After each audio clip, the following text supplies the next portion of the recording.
Nawaz Conan அவர்களை மேடைக்கு வருமாறு அன்புடன் அழைக்கின்றோம். அக்பர் அலி அண்ணன் அவர்களை மேடைக்கு வருமாறு அழைக்கின்றோம். இன்றைய சிறப்பு விருந்தினராக வருகை இருந்திருக்கின்ற கிறிஸ்டோபர் அண்ணன் அவர்களையும் மேடைக்கு வரக்கூடிய ஆலோசகர் மற்றும் அட்வைசரி கமிட்டியில் இருக்கக்கூடிய அண்ணன் ஜம்ஜம் ஸ்வீட்ஸ் நிறுவனத்தின் பாபனன் அவர்களை மேடைக்கு வருமாறு அன்புடன் அழைக்கின்றோம்.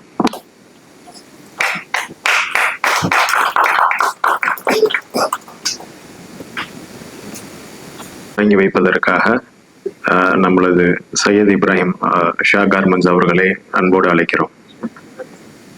கிராத்துடன் வரவேற்புரை சேர்த்து கூறுவார் கேட்டுக்கொள்கிறேன். அஸ்ஸலாமு அலைக்கும் வரஹ்மத்துல்லாஹி வபரகாத்துஹு. அஊது பில்லாஹி மினஷ் ஷைத்தானிர் ரஜீம். பிஸ்மில்லாஹிர் ரஹ்மானிர் ரஹீம்.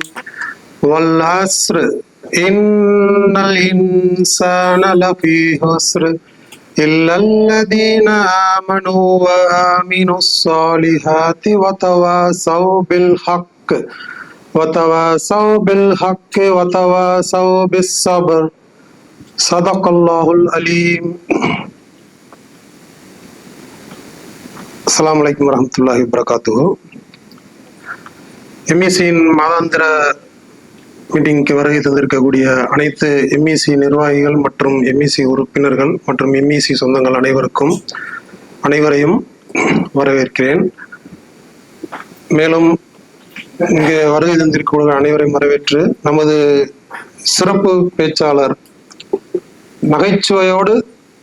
நகைச்சுவையில அவர் ஒரு சன் டிவி புகழ் கலக்கப்போவது யாருன்றாரு. இன்னைக்கு ஸ்டேஜில் விஜய் டிவி அவரது இன்னைக்கு ஸ்டேஜில் கலக்க போகிறது அவர் தான். பொதுவாக ஒரு விஷயத்த நம்ம சாதாரணமாக சொல்கிறதோட ஒரு நகைச்சுவை கலந்து சொல்லும் போது அது கொஞ்சம் ஈஸியாக கேட்ச் ஆகும். இங்கே யாரெல்லாம் ஐஃபோன் வச்சுருக்கீங்க? யார் ஐஃபோன் வச்சுருக்கீங்களா?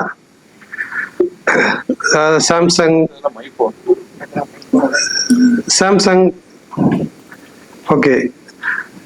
இது என்னோட கேள்வி இல்லை, ஜமான் ஹாஜியாரோட கேள்வி. இது நம்ம வியூவர்ஸை ஒரு அட்டென்ஷன் கிரியேட் பண்றதுக்காண்டி அவங்கள ஃபர்ஸ்ட் இந்த நகைச்சுவையோட ஆரம்பிச்சு இந்த கேள்வியை கேட்டுட்டு அடுத்து எல்லாம் போனை சைலண்ட்ல போட்டுருங்க அப்படின்னாங்க. எல்லாரும் இந்த பரீட்சைக்கு படிச்ச பிள்ளைகளை போறோம், இன்னைக்கு எக்ஸாம் இன்னைக்கு போமா நாளைக்கு போமா கேட்டா வேமா படிச்ச பிள்ளைங்க போறோம் கையை தூக்குங்க. அந்த மாதிரி எல்லாம் ஆர்வத்தோட கையை தூக்குனாங்க. தூக்கிட்டு எல்லாத்தையும் சைலண்ட்ல போட்டுருங்கன்னு சொன்னாங்க. அந்த மாதிரி நகைச்சுவைன்றது ஒரு விஷயத்த நம்ம ஒரு ஆள்கிட்ட கொண்டு போய் சேர்க்கணும்னா அவங்க அந்த விஷயத்த பிடிக்காட்டினாலும் அது கொஞ்சம் மனம் கோணாம அதை எடுத்துக்கிடுவாங்க. அந்த வகையில இன்னைக்கு நம்ம நகைச்சுவையில மூலியமா நம்மளோட business best known beat the best அப்படின்னு சொல்லுவாங்க. நம்ம எவ்வளவு சிறந்த பொருள் தயாரிச்சாலும் அது நம்ம அடுத்த ஆளுக்கு தெரியலை அப்படிங்கும்போது அதோட ரீச் கம்மியா இருக்கும். Best known beat the best. அந்த மாதிரி வியாபாரத்துக்கு விளம்பரம் எந்த அளவுக்கு முக்கியம் அப்படின்றத இன்னைக்கு நம்மளோட அவங்க பகிர்ந்துக்கிற வந்திருக்காங்க. ஸ்டீஃபன் ஞானவேல் ராஜ் சார் வந்திருக்காங்க. அவங்களோட பேர்லயே ஞானம் இருக்கு. அவங்களோட அவங்க அனுபவத்தால கிடைச்ச ஞானத்தை மட்டும் நம்மளோட பகிர்ந்துக்க வந்திருக்காங்க. அவங்க பேர்ல உள்ள ஞானத்தை ஆல்ரெடி அவங்க ஒரு முக்கியமான வேற ஆள்கிட்ட பகிர்ந்துக்கிட்டாங்க. அதனால அனுபவத்தை மட்டும் நம்மள்ட்ட பகிர்ந்துக்கிறாங்க. அஸ்ஸலாமு அலைக்கும். கிறிஸ்டோபர் ஞானராஜ். சாரி சார், அது ஃப்ளோல கொஞ்சம் ஸ்லிப் ஆயிடுச்சு. ஜஸாக்கல்லாஹ். தமிழ் தாய் வாழ்த்து. அனைவரும் எழுந்து நிற்குமாறு அன்போடு கேட்டுக்கொள்கிறேன்.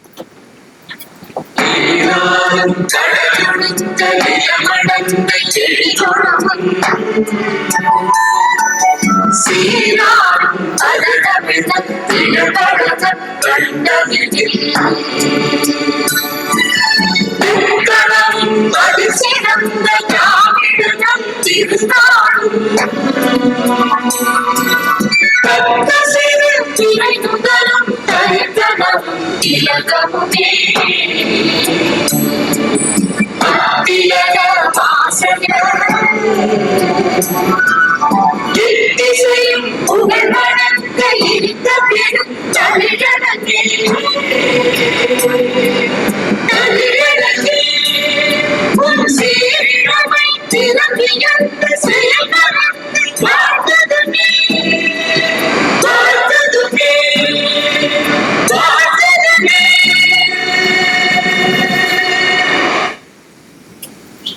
எக்கனாமிக் சேம்பரை பற்றி கூறுவதற்காக நம்மளது எம்இசியின் தலைமை ஒருங்கிணைப்பாளர் ஜனாப் ஏ.கே. ஜமான் அவர்களை அன்போடு அழைக்கிறேன்.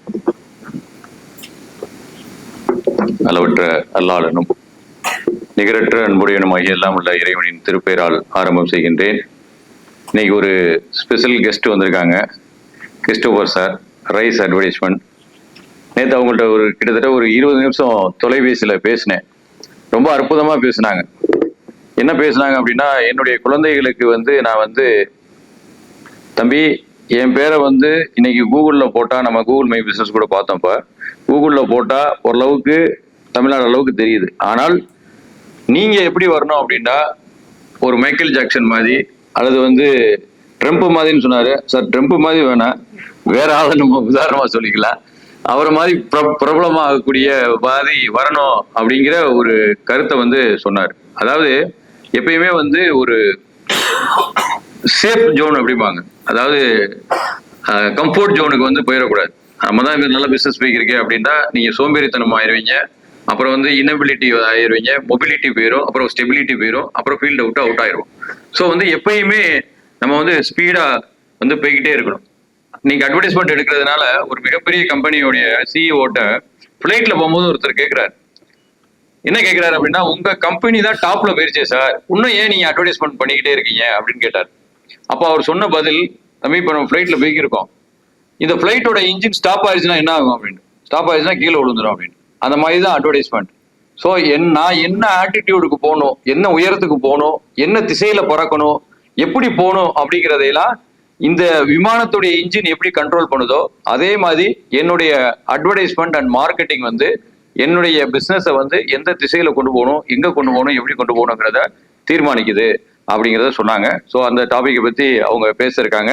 அவர்களை மதுரை எக்கனாமிக் சேம்பர் சார்பாக வருக வருக என்று வரவேற்கின்றோம்.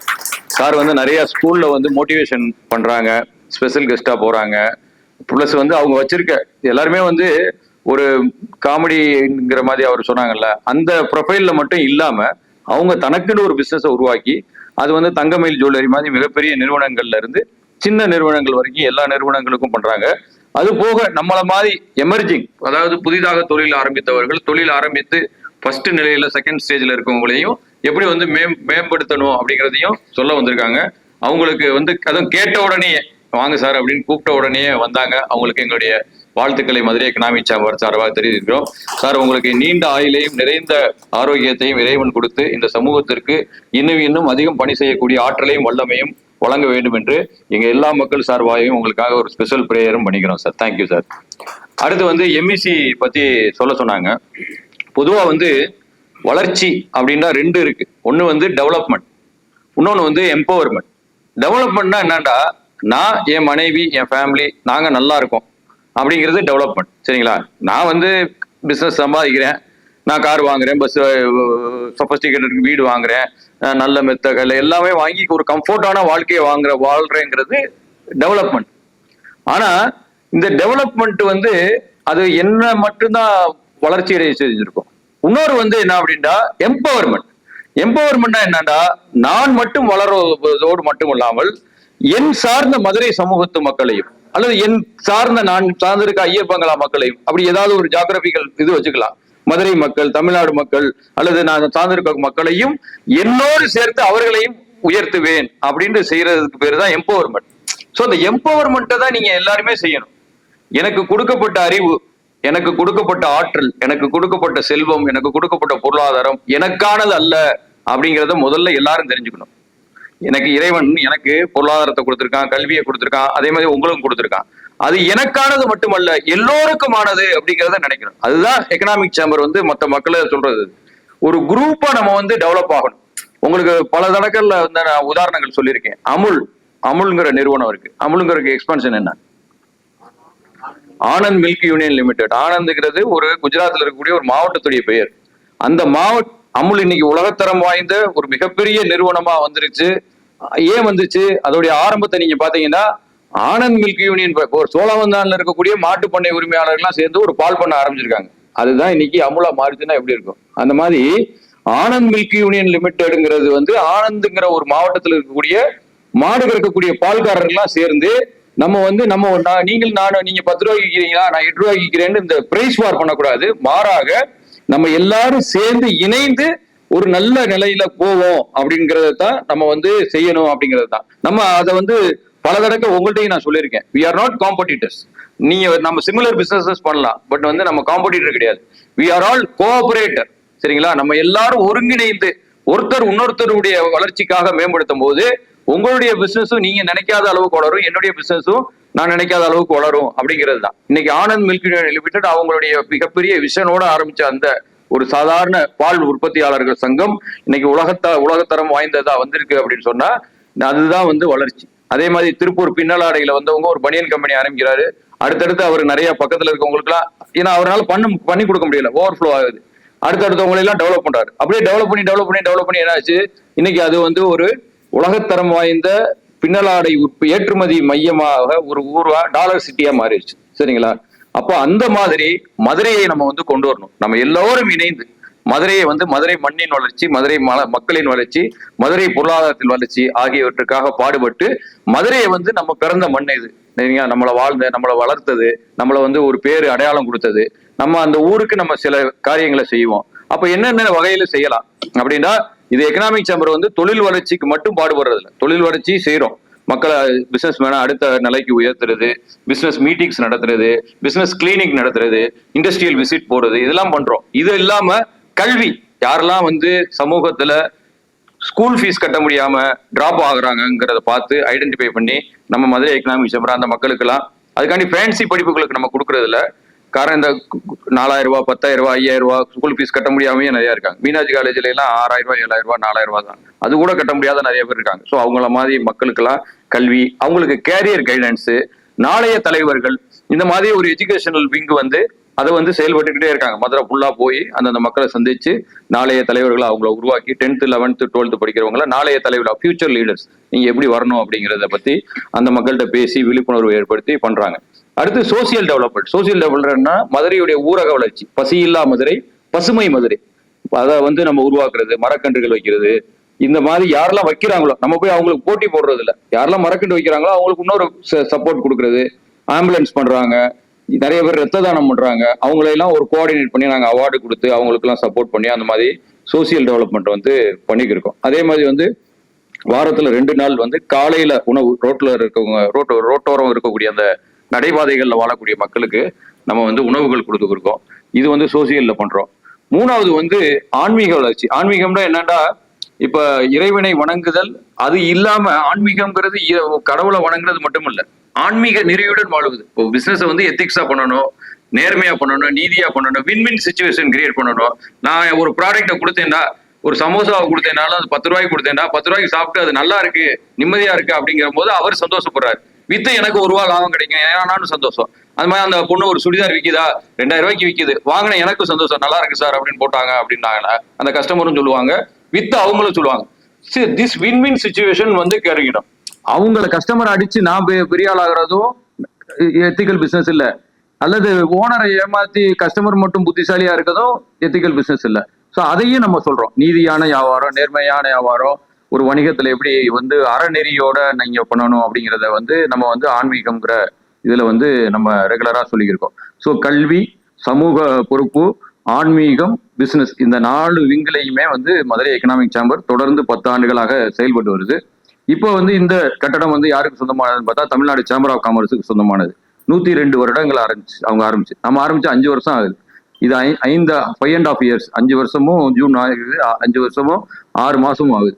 ஆனா சேம்பர் ஆஃப் காமர்ஸ் நம்மளுடைய அந்த நெறிமுறைகளை பார்த்து, நம்மளுடைய இதை பார்த்து என்ன செய்யாங்கன்னா, போன வருஷத்துல இருந்து நம்ம ஷாப்பிங் திருவிழாண்டு மதுரையில வந்து தமுக்கத்துல ஒவ்வொரு டிசம்பர்லயும் நடத்துவோம். அதை நம்ம 2 பேரும் ஏன் இணைஞ்சு செய்யக்கூடாது, 2 பேருமே ஒரே பாதையை நோக்கி தான் பயணிக்கிறோம் அப்படின்னு சொல்லி இப்போ போன வருஷமும் பண்ணோம். இந்த வருஷமும் நம்ம 24 டிசம்பர் 24, 25, 26, 27, 28 5 நாட்கள், எப்பயும் 3 நாட்கள் போடுவோம். இந்த வட்டம் 5 நாட்கள் போடுறதுக்கு உண்டான வேலைகள் எல்லாம் புக் பண்ணி தமுக்கத்துல இருந்து ஆர்டர் எல்லாம் வாங்கியிருக்கோம். ஸோ அந்த மாதிரி வந்து எல்லோரையும் இணைப்போம் உருவாக்குவோம்ங்கிற கான்செப்ட்ல மதுரை எக்கனாமிக் சேம்பர் செயல்பட்டு வருது. தொடர்ந்து இந்த மீட்டிங்கை வந்து கண்டிப்பா வந்து கேளுங்க. இங்க நிறைய சேர்ஸ் காலியா இருக்கு. நம்மள்ட்ட கிட்டத்தட்ட 200 பெய்டு மெம்பர்ஸ் இருக்காங்க. நீங்க ஒவ்வொருத்தரை ரெஸ்பான்சிபிலிட்டி பண்ணி கூட்டிட்டு வரணும். நிறைய பேருக்கு என்ன செய்யறாங்கன்னா, நான் பண்ற பிசினஸ் நல்லா தான் பண்ணியிருக்கேன், இவங்க என்னத்த சொல்ல போறாங்க அப்படின்னு இல்லை.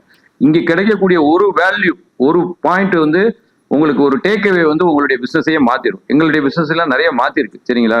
அந்த மாதிரி வந்து இதை வந்து ஒரு சின்சியரா நம்ம அட்டன் பண்ணி நம்மளுடைய பிசினஸ்ல இம்ப்ளிமெண்டேஷன் இஸ் த சக்சஸ், சரிங்களா? Key to success. அதுதான் உங்க வெற்றிக்கான திறவுகளே தான். நீங்க என்னதான் கேட்டாலும் இம்ப்ளிமெண்ட் பண்ணணும். அதை இம்ப்ளிமெண்ட் பண்ணக்கூடிய மக்களாக இறைவன் உங்களையும் என்னையும் ஆக்குவா என்று பிரார்த்தித்து விடைபெறுகின்றேன். மதுரை எக்கனாமிக் சேம்பர்ல மாதாந்திர மீட்டிங்க்கு வந்திருக்கு உங்கள் அனைவரையும் அன்புடன் வரவேற்கிறோம். நம்ம மாதாந்திர மீட்டிங்ல நிறைய மீட்டிங்ஸ் நம்ம அட்டன் பண்ணியிருக்கோம். சேல்ஸ் சம்பந்தமா, பர்ச்சேஸு, அப்புறம் மார்க்கெட்டிங், ஸ்கேலிங் சம்பந்தமா, ஏஐ, அது மாதிரி நிறையா இதில் வந்து நம்ம மீட்டிங்ஸ் அட்டன் பண்ணியிருக்கோம். இந்த மாத மீட்டிங்கோட தலைப்பு வந்துட்டு அனுபவம் புதுமை. அந்த தலைப்பின் கீழ் பேச வந்திருக்கக்கூடிய திரு கிறிஸ்டோபர் ஞானராஜ் அவர்களை அன்புடன் வரவேற்கிறோம். அவரை வந்து நம்ம டிவி ஷோஸ்லாம் நம்ம பார்த்துருப்போம். அதை தாண்டி அவரை பற்றி நமக்கு விஷயங்கள் தெரிஞ்சிருக்காது. அதை பற்றி சில விஷயங்கள் நான் இங்கே சொல்லலான்னு வந்திருக்கேன். சாரை வந்து நம்ம ஒரு பல்துறை வித்தகர் அப்படின்ட்டு சொல்லலாம். ஏன்னு கேட்டால் அவங்க வந்துட்டு டிவி ஷோஸ் தவிர ஒரு 1000க்கும் மேற்பட்ட ஸ்டேஜ் பெர்ஃபார்மன்ஸஸ் பண்ணியிருக்காங்க. அதுபோக 5க்கும் மேற்பட்ட திரைப்படங்களில் நடித்த ஒரு சிறந்த திரைப்பட நடிகராக இருந்திருக்காங்க. இதெல்லாம் தவிர திரைப்பட வசன எழுத்தாளர், மோனோ ஆக்டராக இருந்திருக்காங்க, பாடல் ஆசிரியர், ஓவியர், பாடகர், டப்பிங் ஆர்டிஸ்ட் அண்ட் ரேடியோ ஜாக்கியா இருந்திருக்காங்க. இது போக அவங்க வந்துட்டு பல்கலை அரசன் award, all Indian citizen achievement award, doctor MGR award, அசத்தல் மன்னன் அவார்டு, இது போன்ற அவார்டுகளையும் வந்துட்டு அவங்க வாங்கியிருக்காங்க. இப்படிப்பட்ட ஒரு பல்கலை வித்தகர் வந்துட்டு பல மேடைகளையும் பல நாடுகளையும் கடந்து பயணிச்சு வந்திருப்பாங்க. அவங்களுடைய அதன் வழியாக அவங்க பல்வேறுபட்ட அனுபவங்களை வந்துட்டு அவங்க கண்டிருப்பாங்க. அப்படிப்பட்ட அனுபவங்களை, புதுமையான அனுபவங்களை நம்மளோட ஷேர் பண்ணிக்கிறதுக்காக சார் நம்ம கிட்ட வந்திருக்காங்க. மதிப்புக்குரிய திரு கிறிஸ்டோபர் ஞானராஜ் சார் அவர்களை உரையாற்ற வருமாறு அன்புடன் அழைக்கிறோம்.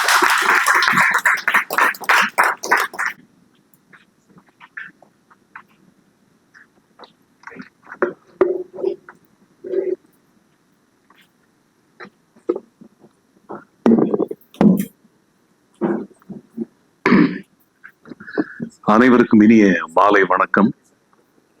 இது நல்லா இருக்கு. மதுரை எக்கனாமிக் சேம்பர் மெம்பர்கள் அனைவருக்கும் என்னுடைய அன்பான வணக்கங்கள். 5 மணிலிருந்து 6:15 வரைக்கும் ஏஐ பத்தி பாத்தீங்க. இப்ப இந்த பேயை விட்டு பேச விடுறாங்களேன்னு நினைச்சிட வேண்டாம். ரொம்ப ஜோவியலா போகலாம். ரொம்ப சீரியஸா உங்களுக்குள்ள நான் கொண்டு போக விரும்பல. கேஷுவலா பேசலாம், யதார்த்தமா இருக்கலாம். எனக்கு வந்து ஒரு தமீம் சார், தமீம் வந்து எனக்கு என்னுடைய பையனுடைய ஃப்ரெண்டோட அப்பா. என்னுடைய பேர் எம் கிறிஸ்டோபர் ஞானராஜ். என்னுடைய சன்னோட பேர் வந்து சி கிளெமன் ஜோன்ஸ். அவருடைய ஃப்ரெண்டு வந்து ஹஃபீப், அவர் தான் தமீமோட சன்.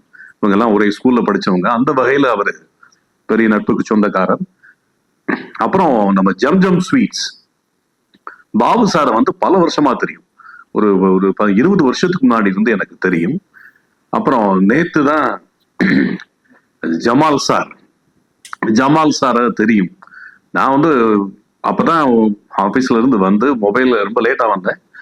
மொபைல டேபிள் மேல வச்சேன். திடீர்னு கால் அடிச்ச உடனே பதறி மொபைல் டமால் கீழே விழுந்துருச்சு. எடுத்து பார்த்தா ஜமால். அப்புறம் சார்ட்ட பேசினேன். ஆமா, ஒரு 20 நிமிஷம் பேசிட்டு இருந்தோம். ஸோ இந்த மீட்டிங் வந்து ரொம்ப கேஷுவலா இருக்குன்னு நினைக்கிறேன். நல்லா ஒரு தடவை கைத்தட்டலாம் எல்லாரும் சிரிச்ச முகத்தோடு. இந்த எனர்ஜி வேணும். ஏன்னா நான் ரொம்ப டயர்டா வந்திருக்கேன். நான் டயர்டா இருக்கக்கூடாது. ஸோ இந்த எனர்ஜி வேணும். நல்லா கலகலப்பா சிரிச்சு சந்தோஷமா அதை கேட்கலாம். சீரியஸா ஒரு செமினார் மாதிரியோ ஒரு ஹெட்மாஸ்டர் பாடம் எடுக்கிறது மாதிரியோ அது இருக்க போறது இல்லை. ஸோ நம்ம கேஷுவலா நம்ம பேசலாம். Right. Rice advertising private limited, இதுதான் எங்களுடைய விளம்பர நிறுவனத்தினுடைய பெயர். அதுக்கு முன்னாடி சசி அட்வர்டைசிங் பிரைவேட் லிமிடெட்ன்ற ஒரு கம்பெனில நாங்க ஒர்க் பண்ணோம். மதுரை ஆபீஸ்க்கு ஸ்டாஃப்ஸா ஒர்க் பண்ணோம். நிறைய பேர் இருக்காங்க. வெங்கடேஷ்னு எனக்கு சீனியர் இருந்தாரு, கிறிஸ்டபர், நானு, ஸ்ரீ சைலம்னு ஒருத்தர் இருந்தாரு, அப்புறம் ஆனந்த், நிறைய பேர் இருந்தாங்க. ஸோ அப்போ நாங்க ஒர்க் பண்ண கிளைண்ட் தான் வந்து தங்கமயில் ஜுவல்லரி, அப்புறம் ராஜ்மஹால், இந்த மாதிரி கிளைண்ட்ஸ்க்கெல்லாம் நாங்க பார்த்தோம். நான் ஒரு தடவை தியேட்டர்ல படம் பார்க்க போயிருந்தேன். பார்த்துக்கிட்டு இருக்கும்போது நம்ம அந்த படம் போடுறதுக்கு முன்னாடி ஒரு விளம்பரம் போடுவாங்க இல்லையா, அதுல வந்து ராஜ்மஹாலுடைய விளம்பரம் வந்துச்சு. அப்ப வெறும் ஹம்மிங் தான், ராஜ்மஹால் ராஜ்மஹால் ராஜ்மஹால், இதே ரிப்பீட்டா ராஜ்மஹால் இப்படியே வரும். வந்து எல்லாம் முடிச்சதுக்கு அப்புறம் ஃபைனலா வரும்போது தொட்டு தொடரும் ஒரு பட்டு பாரம்பரியம் ராஜ்மஹால் மதுரை அப்படின்னு முடியும். அதை பார்த்த உடனே அப்படியே எனக்கு ஒரு பெரிய ஒரு சிலிர்ப்பு. என்ன அழகான வார்த்தை, தொட்டு தொடரும் ஒரு பட்டு பாரம்பரியம், ஒரு கவிதை இல்லையா? அந்த கேப்ஷன் ரொம்ப மனசுக்கு பிடிச்சு போய் அந்த கேப்ஷன் வந்து என்னை இந்த விளம்பரத்துறைக்குள்ள கொண்டு வர்றதுக்கு எனக்கு அது ஒரு அது ஊன்றுகோல், அதாவது என்ன சொல்றது, உந்துதலா இருக்கு. வெறும் இந்த கேப்ஷன் பார்த்து நான் இந்த துறையை நான் தேர்ந்தெடுத்தேன். நான் ஸோ அதுக்கப்புறம் வந்து பாத்தீங்கன்னா நான் 94 to 97 காலேஜ்ல நான் காமர்ஸ் படிச்சேன், பிகாம் படிச்சேன். நான் முன்னாடி நான் அமெரிக்கன் காலேஜ்ல படிச்சேன், அப்புறம் டீச்சர் ட்ரைனிங், அப்புறம் ஜெயலலிதா கவர்மெண்ட்ல டீச்சர் ட்ரைனிங்லாம் தூக்கி விட்டானுங்க. அதுக்கப்புறம் சௌராஷ்டிரா காலேஜ் போனேன். சௌராஷ்டிரா காலேஜ்ல காமர்ஸ் பிகாம் படிச்சேன். 2 குழந்தைங்க இருக்காங்க பாருங்களேன், 2 பேரும் எந்திரிங்களேன். இவங்க வந்து உங்களுடைய அப்பா என்னுடைய கிளாஸ்மேட், ஸோ ஜோதி மணிகண்டன் சொல்லி. ஸோ அங்க நான் காமர்ஸ் முடிச்சேன். அப்புறம் எம்காம் வந்து கரஸ்ல பண்ணேன். அந்த பீரியட் 94 to 97ல சிட்டி டெலிவிஷன் நெட்வொர்க்னு சொல்லி ஒரு கேபிள் டிவி இருந்தது. அந்த கேபிள் டிவில இப்போ நான் படிச்ச அமெரிக்கன் காலேஜ் சௌராஷ்டிரா காலேஜ்ல நிறைய பரிசுகள் வாங்கினேன். என்ன பரிசுகள்னா, பேச்சு போட்டி, பாட்டு போட்டி, கவிதை, தனி நடிப்பு, ஓவியம், பலகுரல், as you like it, ad act, dumb charades, ஒண்ணு விடாம எல்லாத்துல அடிப்பேன் நான். அமெரிக்கன் காலேஜ்ல மொத்தம் 10 போட்டிகள் வச்சாங்க, டேலண்ட் ஸ்டாப்பிங். அதுல 10ல வந்து 9 ஃபர்ஸ்ட் ப்ரைஸ், 1 வந்து செகண்ட் ப்ரைஸ் வாங்கினேன் நான். ஸோ என்னுடைய லைஃபே வந்து எக்ஸ்ட்ரா கரிக்குலர் தான், வேற ஒண்ணும் இல்லை. எல்லாமே வந்து மேடையில இந்த மைக்கு வந்து நமக்கு வலது கை மாதிரி. எப்பயுமே அந்த மைக் இல்லைன்னா நமக்கு அப்படியே சங்கடமா இருக்கும். அப்படி எல்லா இடங்களையும் போய் போய் போய் அதுதான் இன்னைக்கு எனக்கு சாப்பாடு போடுது. நான் படிச்ச படிப்பை விட என்னுடைய இந்த எக்ஸ்ட்ரா கரிக்குலர். அதனால தான் நான் போற இடங்கள்லாம் நான் சொல்லுவேன், நான் ஸ்கூல் காலேஜ் போனா நான் சொல்லக்கூடிய விஷயம், படிப்பு ரொம்ப முக்கியம். அதே மாதிரி படிப்பு எவ்வளவு முக்கியமோ தனித்திறமைன்னு ஒவ்வொருத்தருக்கும் இருக்கு. ஸோ உங்களுடைய எக்ஸ்ட்ரா கரிக்குலர் அந்த திறமையை வளர்த்துக்கங்கன்னு அடிக்கடி நான் சொல்லுவேன். ஏன்னா பிரியங்கான ஒரு பொண்ணு, அந்த பொண்ணு வந்து ஒரு பாட்டு பாட, ஒரு 5 பாட்டு பாடும். அதுக்கு வந்து she is getting 1.5 lakhs per day, per show. அதுக்கு ஃபிளைட் டிக்கெட் போட்டு, அதுக்கு வந்து அந்த பொண்ணுக்கு நல்ல ஸ்டார் ஹோட்டல்ல ரூம் போட்டு, அவங்க அப்பாவுக்கும் ஃபிளைட் டிக்கெட் போட்டு 1.5 லட்சம் ரூபா கொடுக்கணும். ஒரு மாசத்துல வெறும் 10 ஷோ அந்த பொண்ணு பாடிச்சுன்னு சொன்னா 15 lakhs, 15 லட்சம் ரூபா. இது தனித்திறமை. ஐஎஃப்எஸ் ஐபிஎஸ் படிச்சிருந்தா கூட அது கிடைக்குமான்னு தெரியாது. நல்லா கைத்தட்டலாம் அந்த இடத்துல. இது எதுக்கு சொல்றேன்னா, போற பக்கம்லாம் லைட்டா பொருத்தி போட்டே போறேன் நான். நம்ம பிசினஸ் மட்டும் இல்ல, அதையும் தாண்டி நம்ம நோட் பண்ணுவோம். இது உங்களுடைய குழந்தைகள் திறமையான ஆட்களா இருந்தா நிச்சயமா பயன்படும். அதுக்காக படிக்கிற நேரத்தில் என்ன பாட்டு அப்படின்னு இல்லாமல், நல்லா பாடுறாள் இவ்வளவு, ஏன் வந்து நம்ம ஒரு சூப்பர் சிங்கர் லெவல் கொண்டு வரக்கூடாதுன்னு தாட் வரணுன்றதுக்காக இதை நான் சொல்றேன் நான். ஸோ இப்படிதான் என்னுடைய காலேஜ் லைஃப் போயிட்டு இருந்துச்சு. அப்போ வந்து சிட்டி டெலிவிஷன் நெட்வொர்க்ல வந்து ப்ரோக்ராம் கோஆர்டினேட்டரா இருந்தேன் நான். ஒரு 8-9 வகையான வேலைகள்லாம் பார்த்தேன் நான். அதுக்கப்புறம் சசி அட்வர்டைசிங்ன்ற ஒரு விளம்பர நிறுவனத்துல நான் வந்து ஜாயின் பண்ணேன். அப்பதான் இந்த தங்கமயில் ஜுவல்லரி, அப்புறம் ராஜ்மஹால், இந்த மாதிரி நிறுவனங்கள் பார்த்தோம்.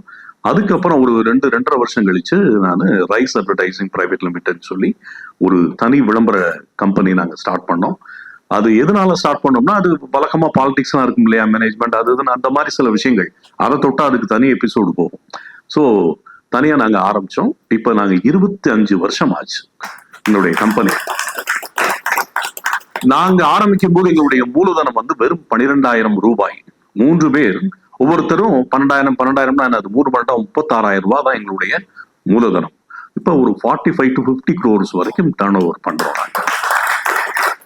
ஸோ இதுக்கு எல்லாம் காரணம் வந்து முழுக்க வந்து படிப்பை விட எங்களுடைய எக்ஸ்ட்ரா கரிக்குலர் வச்சுதான் நாங்க வந்தோம். இது வந்து ஒரு இன்ட்ரோடக்ஷன். நான் யாருன்னு தெரியணும்ல. நீங்க வந்து டிவியில பார்த்துருப்பீங்க. டிவியில பார்க்கும்போது நல்ல சிவப்பா அழகா லட்சணமா நல்ல கோட்டுக்கிட்டுலாம் போட்டு நல்ல ஹைட்டு அமிதாப் பச்சன் மாதிரி இருப்பேனே, நேர்ல பார்க்க பரிதாபமா தான் இருப்போம். இதுதான் உண்மை. அது மேக்கப் போட்டு அது அந்த மாதிரி பில்டப் தெருவுல போகும்போது வச்சுப்பாங்க, சார் நீங்க தானே அது? ஆமையா நான் தான். டிவில ரொம்ப அவசரமா இருந்தீங்க, விர்றா ஹைட்டு தான்டா, அதுல லட்சணமா இருந்தீங்க, ஐயோ சத்தமா பேசாதறான்னு. அந்த மாதிரி நேர்ல பார்த்தா இப்படிதான். பட்டி டிங்கரிங் பார்த்து தட்டி தூக்கி விட்டோம்னா அது எப்பயுமே யாருமே அழகுதான் இல்லையா? சோ அந்த மாதிரி டிவியில சினிமா ஒரு 8-9 படங்கள் பண்ணிருப்பேன் நான். சின்ன சின்ன ரோல், பெருசா ஆர்வம் காட்டல. அதெல்லாம் இருந்துச்சு, விருப்பம் இருந்துச்சு. போய் படுத்து படார்னு பிளாஸ்டிக் துப்பாக்கி போட்டு படுத்து பரண்டு சுடுற மாதிரி, அங்கிட்டு தெரிஞ்ச கூலிங் கிளாஸை போட்டு பாக்குற மாதிரி விதவிதமா போட்டோ எல்லாம் எடுத்து வச்சிருந்தேன். என் ஒய்ஃப் பார்த்தா, இவ எடுத்திருக்கிற போட்டோவை பார்த்தா இன்னும் 10 நாள் பறந்துருவேன் போல என்று பதட்டம் ஆயிட்டா. சோ அதனால நல்ல கவனிங்க, சினிமால ரோபோ சங்கர், ஈரோடு மகேஷ், முத்து, எங்கள் நண்பர்கள்லாம் போய் அச்சீவ் பண்ணாங்க. நம்மளும் போனா நல்லா அச்சீவ் பண்ணிருக்கலாம். ஆனா அது வீட்டுக்கு பிடிக்காது. பேசிக்கலா ஐம் கிறிஸ்டியன். என்னோட ஃபாதர், டீச்சர்ஸ், அந்த மாதிரி தான், பாஸ்டர்ஸ் அண்ட் டீச்சர்ஸ் தான் எங்களுடைய ஃபேமிலி. அப்ப அதுல நான் கலைத்துறைன்ற போது ஒரு பதட்டம் ஆகுறாங்கல்ல, இருக்கத்தானே செய்யும். இப்ப நான் ஊருக்கெல்லாம் ஹீரோவா இருக்கிறத விட உள்ள ஹீரோவா இருக்கணும். நான் உள்ள வில்லனா இருந்தா சிக்கல்ல, சரியா? நான் எல்லாருக்கும் பெரிய ஆளா இருந்துட்டு உள்ள முறைச்சுக்கிட்டா நல்லா இருக்காது. அதனால வேண்டாம், போயாச்சு. அது ஒரு சுத்தியாச்சு, பார்த்தாச்சு, வந்தாச்சு, ரைட். இப்ப பிசினஸ். இப்ப இன்னைக்கு இந்த மீடியாவில் இருக்கக்கூடிய நபர்கள், ஃபார் எக்ஸாம்பிள் பாத்தீங்கன்னா நீயா நானா கோபி, அப்புறம் பிரியங்கா, அப்புறம் பாவனா, அப்புறம் டிடி, அதுக்கப்புறம் வரிசையா எடுத்துக்கிட்டீங்கன்னா நிறைய இருக்காங்க. யாரு? மாகாப்பா, அசார், டிஎஸ்கே, இப்படி வரிசை அந்த சூப்பர் சிங்கர்ஸ் அத்தனை பேரும், எல்லா நபர்களுக்கும் வருஷம் முழுக்க நாங்க ஒர்க் கொடுக்குறோம், வேலை கொடுக்குறோம். ஸோ நாங்க பிஹைண்ட் த ஸ்கிரீன் இருக்கோம். நாங்களும் ஒரு செலிபிரிட்டி. ஆனால் இன்னைக்கு நாங்க ஒரு பிசினஸ் மேனா இருக்கிறது ஒரு பெரிய மரியாதைக்குரிய விஷயம். என்னதான் இருந்தாலும் ஒரு பிசினஸ் மேன் இல்லையா? அது கேவலமானது இல்லை, அது அவங்களுக்கு செட் ஆகுது. அப்ப அதுக்கு நீ சரிப்பட்டு வர மாட்டேன்றது மாதிரி நம்ம இதுக்கு சரிப்பட்டு வர மாட்டோம். அதனால நம்ம ஒதுங்கிட்டோம். அவங்களுக்கு பிஹைண்ட் த ஸ்கிரீன் பின்னாடி இருந்துகிட்டு ஈவென்ட் மேனேஜ்மெண்ட் நிறைய பண்றோம், வெட்டிங் நிறைய டெஸ்டினேஷன் வெட்டிங் பண்றோம், ஸோ பிராண்டிங் பண்றோம், ப்ரொமோஷன் பண்றோம். அதுல எல்லாம் எங்க நண்பர்களுக்கு நாங்க வாய்ப்பை வழங்குகிறோம். இப்பயும் மீடியால தான் இருக்கும். சரி, வியாபாரமும் விளம்பரமும் இப்ப வருவோம். என்னன்னா, ஒரு பிசினஸ்க்கு அட்வர்டைஸ்மெண்ட் தேவையா அப்படிங்கறதா நான் இங்க பேச்சு. நமக்கு அவசியம் தேவை, அது உங்களுக்கு தெரியும். நீங்க நல்லா யோசித்து பாருங்க. தங்கமயில் ஜுவல்லரிங்கிறது ஒரு மிகப்பெரிய நிறுவனம். அவங்க டவுன் சவுத்ல ரொம்ப ஸ்ட்ராங்கா அட்வர்டைஸ்மெண்ட் பண்ணிட்டாங்க. அவங்களுக்கு அடுத்து பணம்னு அவசியம் இல்லையே. சரி, தங்கமயில தூக்கி ஓரமா வைங்க. ஒரு பெப்சி, கோக் மாதிரி ஒரு பெரிய பெரிய நிறுவனங்கள்லாம் அவங்க நல்லா ஆல்ரெடி நல்லா ரீச் ஆயிட்டாங்கல்ல. திருப்பி பண்ணணும்னு என்ன அவசியம் இருக்கு? எப்பயோ குடிக்க போற பெப்சிக்காக, எப்பயோ வாங்க போற நகைக்காக, எப்பயோ வாங்கக்கூடிய பட்டு சேலைக்காக பண்ணிக்கிட்டே இருக்கிறாங்க. சஸ்டைன் பண்றது, ரீடைன் பண்றதுன்றாங்க இல்லையா? அது விளம்பரம் வேணும், பிராண்ட் வேணும். ஒரு காலத்துல நம்ம என்ன சட்டனாலும் வாங்கி போட்டோம். என்ன படக்குன்னு துணியை வாங்குறது, டெய்லர்கிட்ட கொடுக்கறது, பளிச்சுன்னு தைக்கிறது, முட்டி வரைக்கும் போடுறது, முதுகு தெரிய போடுறது, அதெல்லாம் கண்டுக்கிறதுல நம்ம போயிட்டே இருந்தோம். ஆனால் இன்னைக்கு பிராண்டட் ஷர்ட்ஸ் பார்க்கணும். நம்ம எத்தனை பிராண்டட் ஷோரூம் இருக்கு. சரி, பிராண்டை நம்ம வளர்த்து விட்டால் பிராண்ட் நம்மளை வளர்த்துரும். நல்ல கைத்தட்டலாம். இந்த கைத்தட்டல் எனக்காக இல்லை, உங்க பிராண்டுக்காக. உங்க பிராண்டை நீங்க வளர்த்து விட்டீங்கன்னா உங்க பிராண்ட் உங்களை வளர்த்துரும். எங்க ஆபீஸ்ல நாங்க சொன்னேன்ல சசி அட்வர்டைசிங், அதுல டிஎஃப்னு ஒருத்தர் இருக்காரு. அவர் அக்கௌண்ட்ஸ் பினான்ஸ் ஆபீசர். அவரு பேசுறதே வித்தியாசமா இருக்கும்.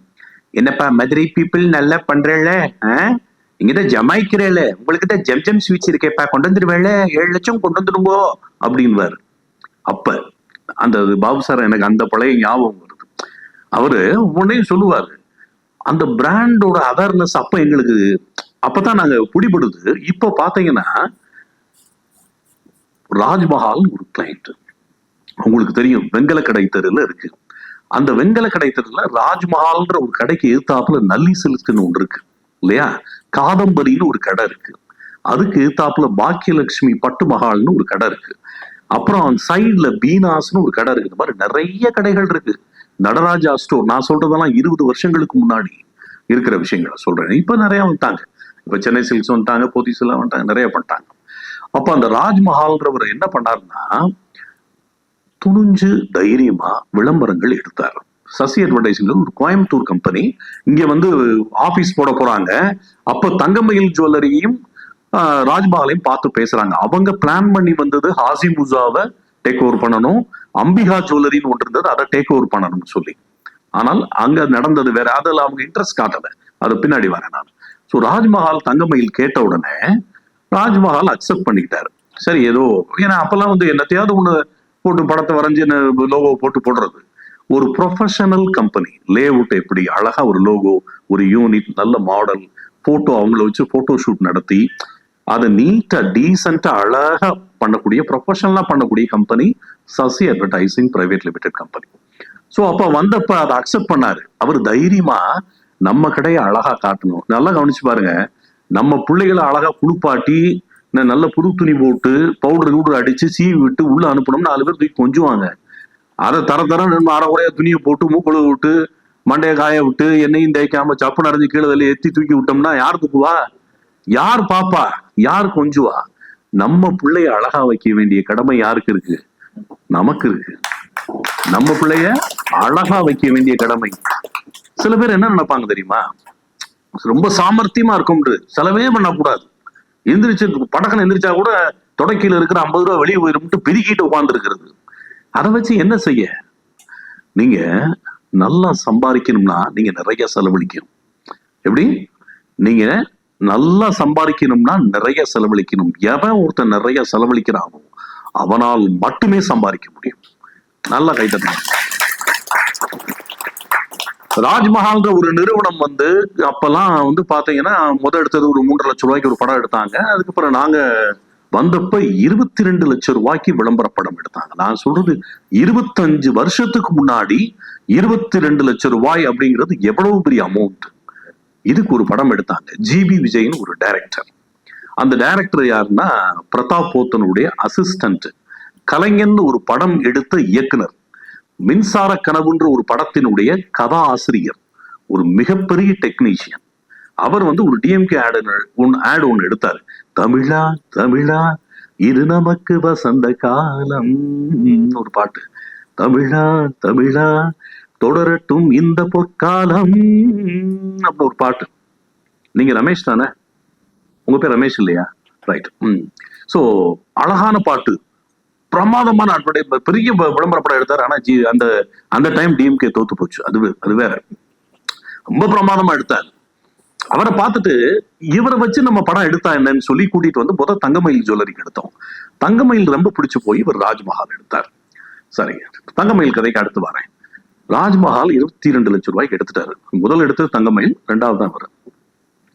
எடுத்தா அந்த பாட்டை நீங்க நிறைய பேர் கேட்டிருப்பீங்க, நீங்க பார்த்திருப்பீங்க. வைகை நதியை மதுரை நகரம் ஏற்காதா, நம்ம ராஜ்மஹாலின் சேலை மனதை மாற்றாதா, தந்தன தந்தன தன தானே ஹோ, தந்தன தந்தன தன தானே, ராஜ்மஹாலின் பட்டு உடுத்தி சுற்றும் பூமியை கொஞ்சம் நிறுத்தி. இந்த பாட்டு கேட்டிருக்கீங்களா? ஒரு அப்படியே ஒரு 80 பேர் லேடிஸ் வந்து ஒரு பெரிய கிணறு. அப்பெல்லாம் வந்து இந்த இதெல்லாம் கிடையாது, இந்த அனிமேஷன் இதெல்லாம். அப்பவே வந்து அதெல்லாம் கொண்டு வந்து பிரம்மாண்டமா எடுத்தாங்க. கேபிள் டிவில அடின்னு அடிச்சு. தமன்னா அதுக்கப்புறம் கொஞ்சம் பாய், தமன்னாக்கு கொஞ்சம் வெயிட் பண்ணு, ரொம்ப ஆர்வமா இருக்காரு பாய். தமன்னா எப்ப வருவா சொல்லிருக்கீங்க.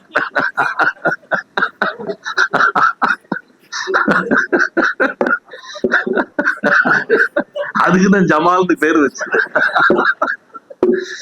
சோ அந்த விளம்பரம் வந்து சூப்பர் டூப்பர் ஹிட். அது அந்த விளம்பரம் தாறுமாறான ஹிட். அப்பெல்லாம் வந்து பாத்தீங்கன்னா நாங்க மீடியால கேபிள் டிவி வந்து ஒரு பெரிய இது. தங்கமயில் ஜுவல்லரி 50 லட்சம், ராஜ்மஹால் 50 லட்சம். எந்த மீடியாவும் கட் பண்ணுவாங்க, கேபிள் டிவி பட்ஜெட்டை மட்டும் கட் பண்ண மாட்டாங்க. சாருக்கு, பாபு சாருக்கு நல்லா தெரியும், அந்த பீரியட் கேபிள் அவ்வளவு ஸ்ட்ராங். மதுரையில மட்டும் 14 கேபிள் டிவி இருந்தது. ஸோ வைகை டிவி, சிடிஎன், அது மதுரை வெஸ்ட், லொட்டு லொசுக்குன்னு நிறைய இருந்தது. 14 கேபிள் டிவிக்கு விளம்பரம் கொடுத்தால்தான் நீங்க மதுரை ஃபுல்லா ரீச் பண்ண முடியும்.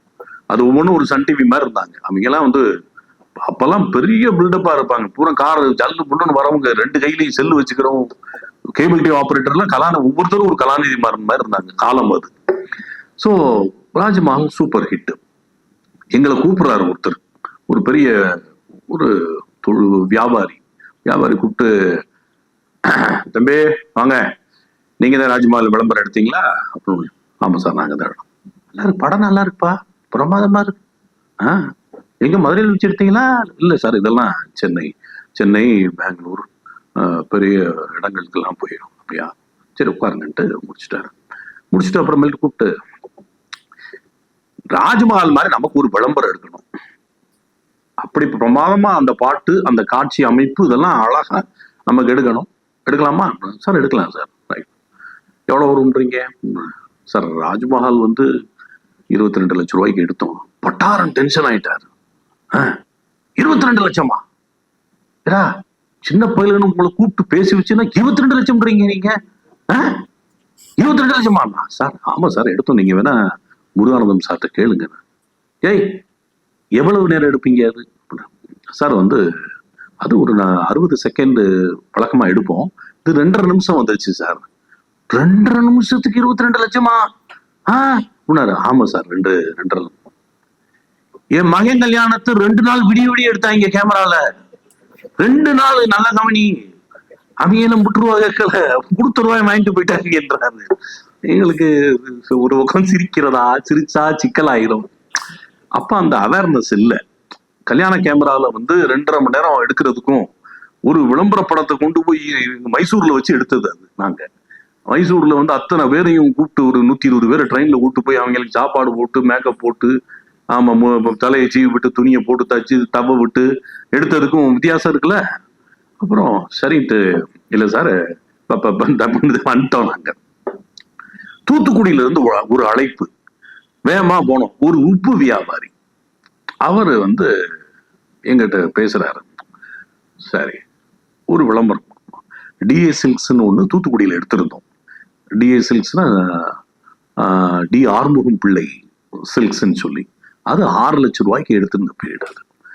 அது அவர் கேட்டாரு, அந்த விளம்பரம் நீங்க தான் எடுத்தீங்களா அப்படின்னா. ஆமா சார், நாங்க தான் எடுத்தோம். ஆறுமுகம் பிள்ளை எப்படி தெரியும் அப்படின்னாரு. இல்ல சார், அவரே வந்தாரு. எப்படி வந்தாரு? மஞ்சப்பையோட வந்தாரு. அப்படியா? மஞ்சப்பையோட வந்தாரு. என் கடைக்கு ஒரு நல்ல விளம்பர படம் எடுக்கணும், எடுத்து கொடுங்கன்னு சொல்லி மஞ்சப்பையோட வந்தாரு. பணத்தை அட்வான்ஸ் கொண்டு வந்தாரு. சொன்ன உடனே சரி, எவ்வளவு செகண்ட் எடுத்தீங்க, எவ்வளவு நிமிஷம் ஓடும்னாரு. இல்ல சார் 60 செகண்ட். 60 செகண்டா? 1 நிமிஷம் தானா? ஆமா சார், நீங்க பாத்துருப்பீங்களா? எவ்வளவுனாரு. சார் 60 செகண்டுக்குன்னு சொல்ல, அந்த படத்துக்கு 6 லட்சம் ரூபா ஆச்சு. 60 செகண்டுக்கு 6 லட்சம். படான்னு கால்குலேட் எடுத்தாரு, டப்படப்படப்பன்னு தட்டினாரு. அப்பனா 30 செகண்டுக்கு 3 லட்சம், 10 செகண்டுக்கு 1 லட்சம். எனக்கு 10 செகண்டுக்கு எடுத்து கொடுங்கன்னாரு. அவருக்கு 1 கிலோ உப்பு 50 ரூபானா 1/2 கிலோ உப்பு 25 ரூபா அவர் கணக்கு. அப்ப 1/4 கிலோ 12,000 ரூபாய்க்கு கொடுன்றாரு. நான் எங்க போய் மருந்த குடிக்க? இதை எப்படி எடுக்க முடியும்? எடுத்தா 6 லட்சம் ரூபாய்க்கு எடுத்தா நம்ம எவ்வளவு செகண்ட்னாலும் கட் பண்ணிக்கலாம். அதுதான். சோ இதெல்லாம் புரியாத காலம். ஆனா அவங்களுக்கு மனசுக்குள்ள ஒரு பெரிய ஆசை, நம்ம பிராண்டு திரையில ஓடணும், நம்ம பிராண்ட 4 பேர் பார்க்கணும். அவங்க எப்படி ராஜ்மஹால்ன்றாங்க, தங்கமயில்ன்றாங்க, போத்தீஸ்ன்றாங்க, அப்படி ஏன் கடை பேரை சொல்லணும்ன்றது ஒரு ஆசை. புலியை பார்த்து பூனை, பூனையை பார்த்து புலியா, புலியை பார்த்து பூனை சூடு போட்டுக்கிற கூடாதுவாங்க. நம்ம சக்திக்கு தகுந்த மாதிரி நம்ம செய்யணும். அதுக்காக தட்டார் புட்டா நிறைய கூட அப்புறம் என்ன ராஜ்மஹால் செலவச்சுன்னா இந்த 2 கடையில ஒரு கடையை வித்து ஒரு விளம்பரத்தை எடுத்துருவோமா அப்படின்னா அது சரிப்படாது. நமக்கு சக்தி ஏதோ அந்த சக்திக்கு தகுந்த மாதிரி சாமி ஆடணும். ஆனால் செலவழிக்கணும், பிராண்ட நிப்பாட்டணும். சரி, இப்ப தங்கமயில் ஜுவல்லரி சொல்றேன். அவங்கள பொறுத்தளவுல ஒரு 1.5 லட்சம் ரூபாய்க்கு ஒரு விளம்பரம் எடுத்திருந்தோம். காதலை சொல்லிடும் வழி தங்கம், காதலை சொல்லிடும் வழி தங்கம், தங்கமயில் ஜுவல்லரி மதுரை. இதுதான் அந்த கேப்ஷன். அது வேற எங்கேயோ வாங்கின கேப்ஷன். அதை வச்சுட்டு காயத்ரி ஜெயராம்ன்ற ஒரு நடிகை வச்சுட்டு ஒரு 1.5 லட்சம் ரூபாய்க்கு ஒரு படம் பண்ணாங்க. அதுக்கப்புறம் தான் நான் சொன்ன அந்த இது சொன்னேன்ல, டிஎம்கே அட்வர்டைஸ்மெண்ட், அதை பார்த்துட்டு இவரை கூப்பிட்டு வந்தோமா. அப்போ ஒரு படம் 12 லட்சம் ரூபாய்க்கு அவங்க எடுத்தாங்க. 1.5 லட்சம் ஸ்ட்ரைட்டா 12 லட்சம். நான் சொல்றது அது 2000 26 வருஷம் ஆச்சு. இப்ப 1-2 சொல்வதற்குள் ஓடி போகும் காலம், அந்த கேட்டிருப்பீங்கன்னு நினைக்கிறேன், ஞாபகப்படுத்துறேன். பாடகர் மனோ பாண்டது 1-2 சொல்வதற்குள் ஓடி போகும் காலம், அன்று கண்ட இன்பம் நெஞ்சில் நின்று போகும், மின்னிடும் தங்க நகையே பாசத்தை சொல்லும்படி அன்னையாய் கண்டேன் உனையே தங்கமயிலே. 1-2 சொல்வதற்குள் ஓடி போகும் காலம். ரொம்ப அழகான படம். 12 லட்சம் ரூபாய்க்கு எடுத்தாரு. தாஜ் ஹோட்டல்ல அப்பெல்லாம் ஒரு கடை தான் இருக்கு, ஒரு கடை, சின்ன கடை, அந்த ஜான்சிராணி காம்ப்ளெக்ஸ் கீழே. தாஜ் ஹோட்டல்ல வச்சு கேபிள் டிவி ஆபரேட்டர் எல்லாம் வர வச்சு ஒரு பெரிய டின்னர் கொடுத்து அந்த படத்தை போட்டு காட்டி அந்த படம் எடுத்த டைரக்டருக்கு ஒரு மோதிரத்தை பிரசன்ட் பண்ணி அதை பெருசா எஸ்டாப்ளிஷ் பண்றாரு, இந்த போட்டு காட்டுறாரு. அடுத்த படம் என் பிராண்டுக்காக எடுத்த படம். அப்ப ஒரு 1.5 லட்சம் ரூபாய் செலவழிக்கும் போது 12 லட்சம் ரூபாய் செலவழிக்கிறதே பெரிய விஷயம். அது போக அங்க தாஜ்ல போட்டு அவர் சாப்பாடு கொடுத்து, கேபிள் டிவி ஆபரேட்டர்லாம் கலாநிதி மாறன்லாம் வந்துகிட்டே இருக்காங்க கார்ல. விருதுநகர்ல இருந்து ஒரு கலாநிதி மாறன் வருவாரு, இங்கிட்டு இருந்து வருவாரு, எங்க சிவகாசியில இருந்து வருவாரு. அப்ப அவங்க ஆட்டம் தாங்க முடியாது. ஓனருக்கு கால் மேல ஏத்தி நிப்பாட்டுவாங்க. அப்புறம் கொஞ்சம் ஓனர் அந்த ஓரமா போங்கன்ற மாதிரி அப்படி இருந்த காலம் அது. சோ அங்க அந்த படம் எடுக்கும் போதுதான் அந்த ஜிபி விஜய்ன்றவரால கொடுத்த வார்த்தை, தங்கம் வாங்க தங்கமயிலுக்கு வாங்க, தங்கமயில் ஜுவல்லரி மதுரை. ரொம்ப சிம்பிள். யோசிச்சு பாருங்களேன், தங்கம் வாங்க தங்கமயில் வாங்க, வடை வாங்க வாசுகிக்கு வாங்க, சும்மா கேஷுவலான வார்த்தை. ஆனா அதை உச்சரிக்கும் விதம், தங்கம் வாங்க தங்கமயிலுக்கு வாங்க, தங்கமயில் ஜுவல்லரி. அதே மாதிரிதான் அந்த தொட்டு தொடரும் ஒரு பட்டு பாரம்பரியம். நீங்க ஒண்ணு பண்ணிட்டீங்கன்னா உடனே காப்பீடு இருக்கு வரிசையா நிப்பாங்க. தொட்டு தொடரும் ஒரு பட்டு பாரம்பரியம், உடனே தட்டு தடுமாறும் ஒரு தரங்கட்ட பட்டு படமாறும், தடப்பட்ட அப்படியே காப்பி வாந்தி எடுக்கிறது. தங்கம் வாங்க தங்க மயிலுக்கு வாங்க, தங்கம் வாங்க சிவகாமிக்கு வாங்க, தங்கம் வாங்க எங்க கிட்ட வரிசை அடி. ஆனா எத்தனை அடிச்சாலும் அந்த ஒரிஜினல் இருக்கு பாத்தீங்களா, அந்த பிரசன்டேஷனை வேற. செலவழிக்கணும், செலவழிச்சாதான் சம்பாதிக்க முடியும். இவங்களுக்கு எல்லாம் தெளிவில்லைன்னு அர்த்தமா? இன்னொரு மிகப்பெரிய விஷயம் சொல்றேன் நான். திடீர்னு கேரளா ஆட்கள்லாம் திடுன்னு படையெடுத்து வந்துட்டாங்க. யாரு? பீமா, கல்யாண், ஜோஸ் ஆலுகாஸ், ஜோய் ஆலுகாஸ், கார்பரேட் எல்லாம் கிளம்பி வந்துட்டாங்க மதுரையை பார்த்து திப்பு திரண்டு வந்தவனே இந்த தங்கமயில்ன்ற ஒரு நிறுவனம் அப்படியே ஸ்தம்பிச்சு போய் நிக்குது. காரணம் என்னன்னா, ஒரு 6 டிஸ்ட்ரிக்ட், மதுரை, திண்டுக்கல், தேனி, விருதுநகர், சிவகாசி, மதுரை, திண்டுக்கல், தேனி, விருதுநகர், ராமநாதபுரம், சிவகங்கை மாவட்டம். இந்த 6 மாவட்டங்கள். மதுரைக்கு ஒரு பெரிய பெருமை என்னன்னா, 100 கிலோமீட்டர் ரேடியஸ், 100 கிலோமீட்டர் ரேடியஸ்க்கு பிசினஸ் இருக்கு. சரிதானா? நீங்க கவனிக்கிறீங்களா? எல்லாம் ஒரு தடவை கை தட்டிடுங்க பாப்போம். பாய் முறைச்சு பாக்குறத பாட்டா பதட்டமா இருக்கு எனக்கு. அப்பப்ப லேசா சிரிச்சு காட்டுங்க பாய். சோ 6 டிஸ்ட்ரிக்ட், கிட்டத்தட்ட 100 கிலோமீட்டர் ரேடியஸ்க்கு நமக்கு என்ன இருக்கு? பிசினஸ் இருக்கு. இப்ப யார பத்தி சொல்லிட்டு இருந்தேன் பாய்? இல்ல, அவரு தமிழ்நாளே இருக்காருன்னா என்ன செய்யறது? சோ அந்த 100 கிலோமீட்டர் ரேடியஸ் பிசினஸ், இந்த 100 கிலோமீட்டர் ரேடியஸ்லயும் இந்த 6 டிஸ்ட்ரிக்ட்லயும் கோடியா பணத்தை கூட்டி விளம்பரம் பண்ணிருக்கு, வால் பெயிண்டிங் பண்ணிருக்கு. அத்தனை ஊர்களுக்கும் கேபிள் டிவி காரங்களுக்கு எல்லாம் பணம் கொடுத்துருக்கு. அந்த இடத்துல இன்னொன்னு சொல்ல வரேன் நான். ஒரு கேபிள் டிவி காரனுக்கு 10,000 ரூபான்னு வச்சுக்கோங்க. அவர் 10,000 ரூபாய் என்ன திருப்பத்தூர்னு வச்சுங்களேன். திருப்பத்தூர் அவ்வளவு வாங்க மாட்டாங்க. உசிலம்பட்டியே 2,500 ரூபா தான் வாங்கினாங்க. ரைட்டு, நீங்க சிவகாசின்னு வச்சுக்கோங்க. 10,000 ரூபாய் வாங்குறாருன்னா எங்களுடைய ஏஜென்சி கமிஷன் அதுல 1,500 ரூபாய், அதாவது 15%. அப்ப நாங்க என்ன செய்வோம், மொத்தமா கிளைண்ட்ட பணம் வாங்கிடுவோம். அந்த 10,000 ரூபாயில எங்களுடைய 1,500 டிடெக்ட் பண்ணிட்டு மிச்சம் 8,500 ரூபாய் கொடுப்போம். இது கிளைண்ட்டுக்கும் தெரியும், எங்களுக்கும் தெரியும், அந்த கேபிள் டிவி வெண்டாருக்கும் தெரியும். ஆனா தங்கமயில் என்ன சொல்லுவார் தெரியுமா? எப்பாடே அவனுக்கு 10,000 கொடுக்கணும்னா அதுல ஏன்டா நீ வாங்குற? சார், இப்ப நான் பிழைக்க எங்க ஏஜென்சி கமிஷனா தான், ஏய் உனக்கு வேண்டியதை நான் தாரேன்டா, பாவம் அவன்கிட்ட போய் கேட்கிற, நீ அவனுக்கு 10,000 கொடு, உனக்கு வேண்டியதை நான் தாரேன், அவன் நல்லா இருக்கட்டும். இது யாருமே இது வரைக்கும் செஞ்சு நான் பார்த்ததில்லை. நீங்க 5 லட்சம் ரூபான்னா 5 லட்சத்துக்கு 75,000 ரூபாய் வருது இல்லையா? அந்த 75,000 நீ ஏன்ட்ட வாங்கிக்க, அவனுக்கு கொடுக்கறத கொடு. சோ நமக்காக உழைக்கக்கூடியவர்களுக்கு கணக்கு பார்க்காம கொடுக்கணும். கைத்தட்டலாம். என்ன மிரட்டி கைதட்ட சொல்றாருன்னு நினைச்சிடக்கூடாது. இதெல்லாம் வந்து ஹைலைட்டான பாயிண்ட். அப்பயும் நீங்க பரிதாம அப்படி பாத்தீங்கன்னா நான் பதட்டம் ஆயிருவேன். நான் அடுத்த பாயிண்ட் வராது. என்ன சார்? சார் என்ன சொல்ல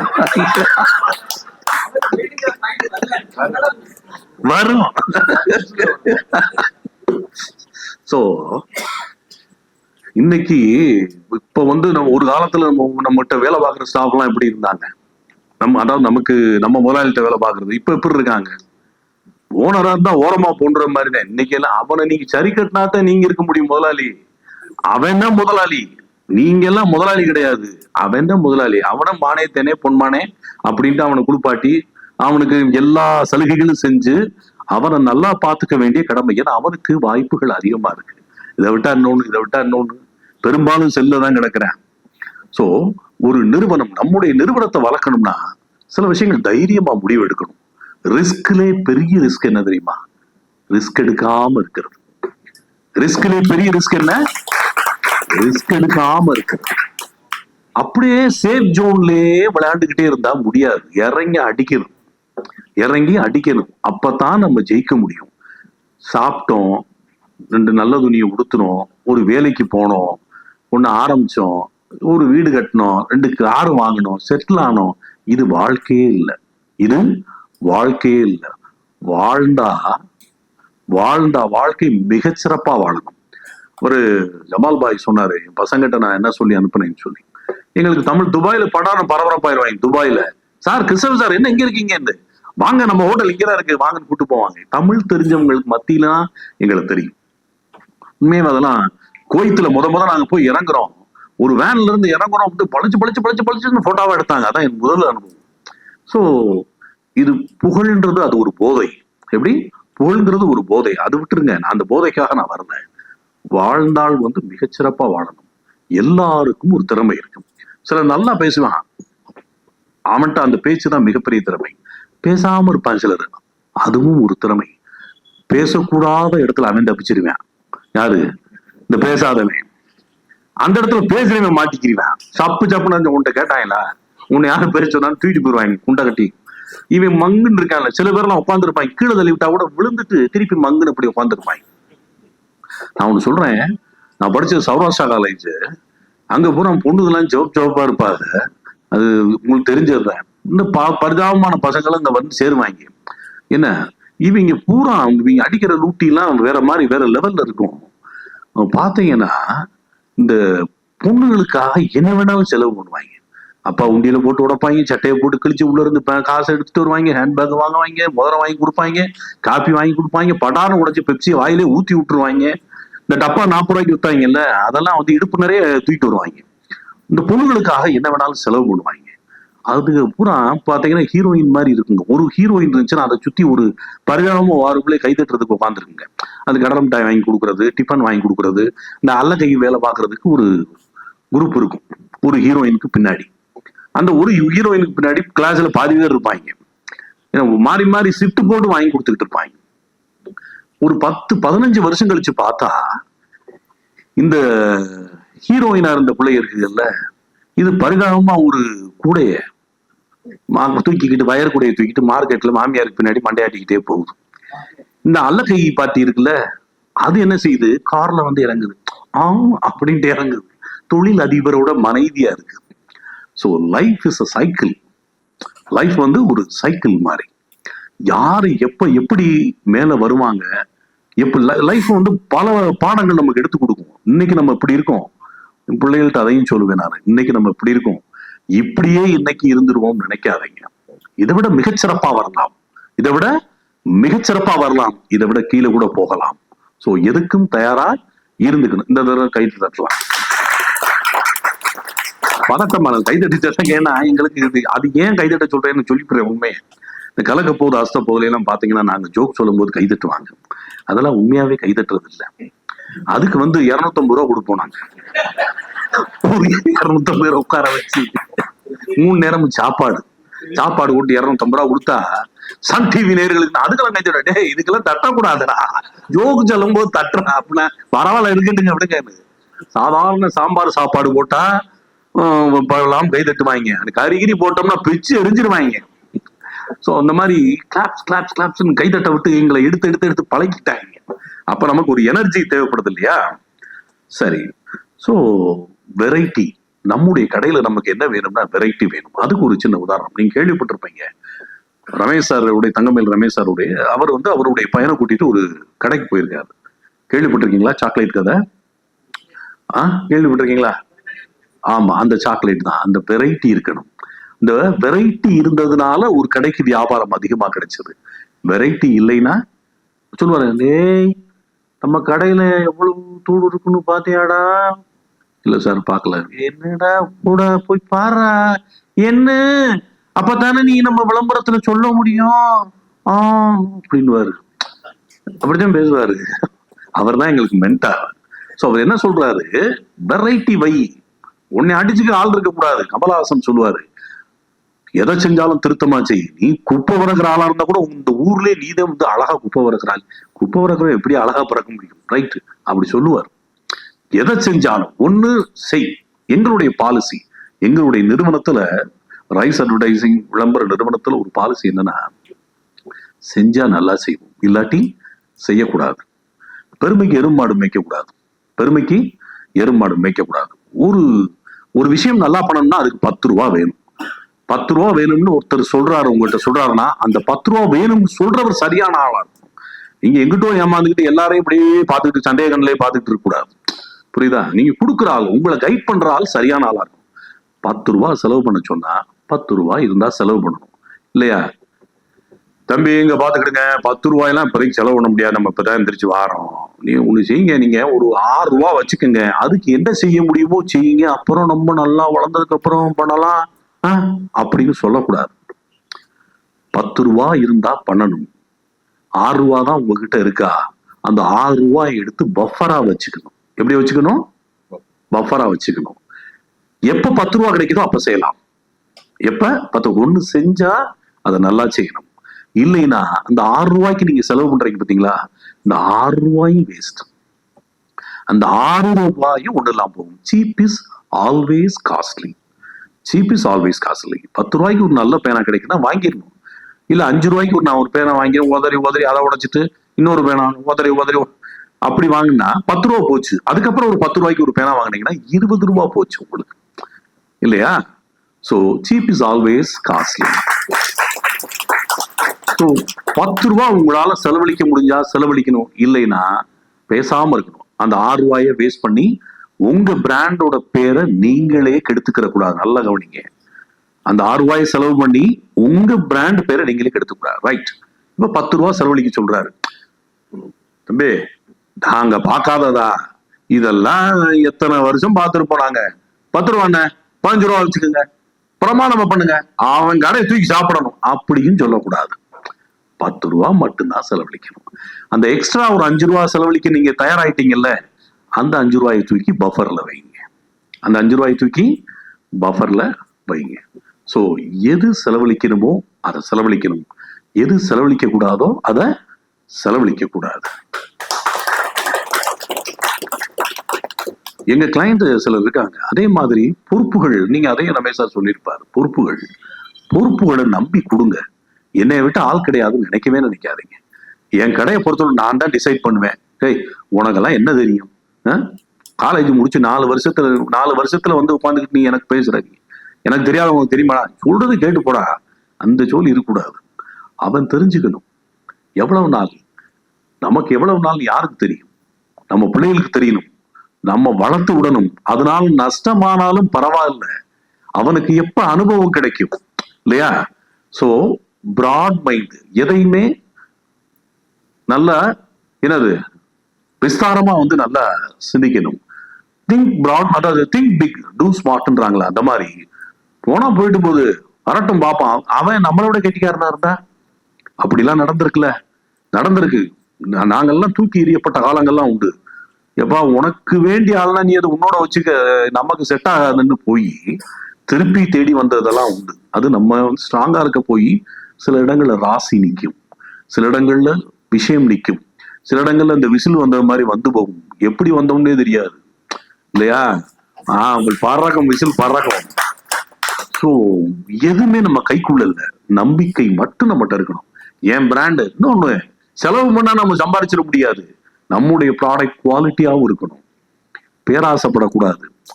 எங்க கஸ்டமருக்கு எவ்வளவு செய்யணுமோ செய்யுங்க. நான் ஒரு சின்ன உதாரணம் சொல்றேன். நான் கிளையண்ட் பேரை சொல்ல விரும்பல. ஒரு கிளையண்ட் வந்து ஒரு வியாபாரத்துல மற்றவங்கிட்ட வாங்கி கொடுப்பாரு, அதுல ஒரு லாபம் பார்ப்பாரு. அவரே சொந்தமா தயார் பண்ணி விற்க ஆரம்பிச்சிட்டாரு. அமோக வரவேற்பு, தாறுமாறான லாபம், சரியான லாபம். போர்டு மீட்டிங்ல கூப்பிட்டு ஒரு டிசைட் பண்றாங்க, எப்பா இதெல்லாம் நமக்கு மக்கள் கொடுத்ததுயா, வாடிக்கையாளர்கள் கொடுத்தது, அதனால ஒரு குறிப்பிட்ட பகுதியை மட்டும் ப்ராஃபிட்டா வச்சுட்டு மிச்சத்தை பூரா மனசா அவனுக்கு செய்ய. எப்படி மனசா செய்ய? நீ குடு உனக்கு கிடைக்கும், நீ கொடுக்க உனக்கு கிடைக்கும். நீ எடுத்து டவுசர் பாக்கெட்டுகளையும் தலானி கடியிலையும் போர்வை கடியிலையும் வச்சு நம்ம குப்புறப்படுத்திக்கிட்டு மோந்து பார்த்துக்கிட்டு இருந்தோம்னா வளர முடியாது. ஸோ நம்ம வளரணும்னு முடிவு பண்ணிட்டோம்னா நமக்குள்ள நல்ல ஒரு பிராட் மைண்ட் வேணும். எதை செஞ்சாலும் தி பெஸ்ட். ஒரு அழகா போர்டு வச்சா கூட அழகா இருக்கணும், ஒரு கேப்ஷன் வச்சா கூட குவாலிட்டியான ஆட்களை கூப்பிட்டு கொடுங்க, தப்பு இல்லை. ஒரு வீடு கட்டணும்னா நமக்கு தனித்தனியா வாங்கிடலாம், கல்லுக்கு தனியா, மண்ணுக்கு தனியா. நானே எல்லா பொருளும் வாங்கி தந்துடுறேன், எப்பா இன்ஜினியருக்கு உனக்கு என்ன கூலி என்ன? அவன் எப்பா எல்லாம் மனுஷனாயா, எல்லா ரேட்டும் தெரிஞ்சு வச்சிருக்காயா? குண்டூசியில இருந்து கூழாங்கல் வரைக்கும் என்ன ரேட்டுன்னு தெரிஞ்சு வச்சிருக்காங்க, மட்டும் என்னையா செய்ய முடியும் அப்படின்னு வயிறறிஞ்சு ஒருத்தன் வருத்தப்பட்டான்னா அது நிலைக்காது, அது வேண்டாம். விடு, சம்பாரிச்சுட்டு போட்டோம். நம்மளுக்கு கடவுள் நல்லா அப்படி கொடுத்துருக்காருல்ல, நமக்கு சாமி நல்லா கொடுத்துருக்காரு, நம்மளும் கொடுத்துட்டு போவோம். என்ன 5-10 சாப்பிடுவானா, சாப்பிட்டு போறேன். அவன் மன நிறைவா செஞ்சான்னா நமக்கு வந்து அந்த வீடு வந்து குளிர்ச்சியா இருக்கும், மனசா இருக்கும், பிளஸ்ஸிங்கா இருக்கும். நீங்க அவனை படுக்க போட்டு பாலிடெக்னிக் கட்டணும்னு முடிவு பண்ணீங்கன்னு வச்சுக்கோங்களேன், அவன் எங்க வைக்கணுமோ வச்சுட்டு போயிருக்கான், அந்த டைல்ஸை தூக்கி உள்ள வச்சுட்டு போயிருக்கான், அந்த செப்டிக் டேங்கை பரட்டி விட்டு என்னத்தையா வச்சுட்டு போயிருக்கான். நீங்க வந்து புத்திசாலி நீங்க நினைக்கலாம், அவன் நம்மளை விட புத்திசாலியா இருப்பான். சோ அதனால அவனை நல்லா வச்சுக்கீங்களேன், அவன் நம்மள நல்லா வச்சுக்கிடுவான். சோ நீங்க ஒரு வக்கீலுக்கு கொடுக்க வேண்டியதை கொடுத்தா தான் அவன் உங்களை கோர்த்து விடாம இருப்பான். இல்லாட்டி அவன் தான் மொத ஆளா இருப்பான், எல்லா இடத்துலயும் கோர்த்து விட்டு அப்படியா ridiculous how is it happened அப்படிங்க அவன் தான் எல்லா பிரச்சனையும் பார்த்து விட்டு வந்திருப்பான். அந்த ஆடிட்டர் கொடுக்க வேண்டியது சரியா கொடுக்கலன்னு அவன் தான் பெரிய ஆப்பா வச்சிருப்பான், நல்லா சீவி வச்சிருப்பான். ஸோ அதே மாதிரி இந்த வியாபாரம் விளம்பரங்கள் பண்ணும்போது ப்ரொஃபஷனல்கிட்ட கொடுக்குறோம். இப்போ நான் பார்த்தீங்கன்னா நான் ஒரு வீடு கட்டினேன், நான் வந்து டிராயிங்லாம் வரைவேன். ஐயா போர் அடிச்சா சொல்லிருங்க, அது வேற நான் பாட்டுக்கு பலன்னு பேசிக்கிட்டு இருப்பேன்.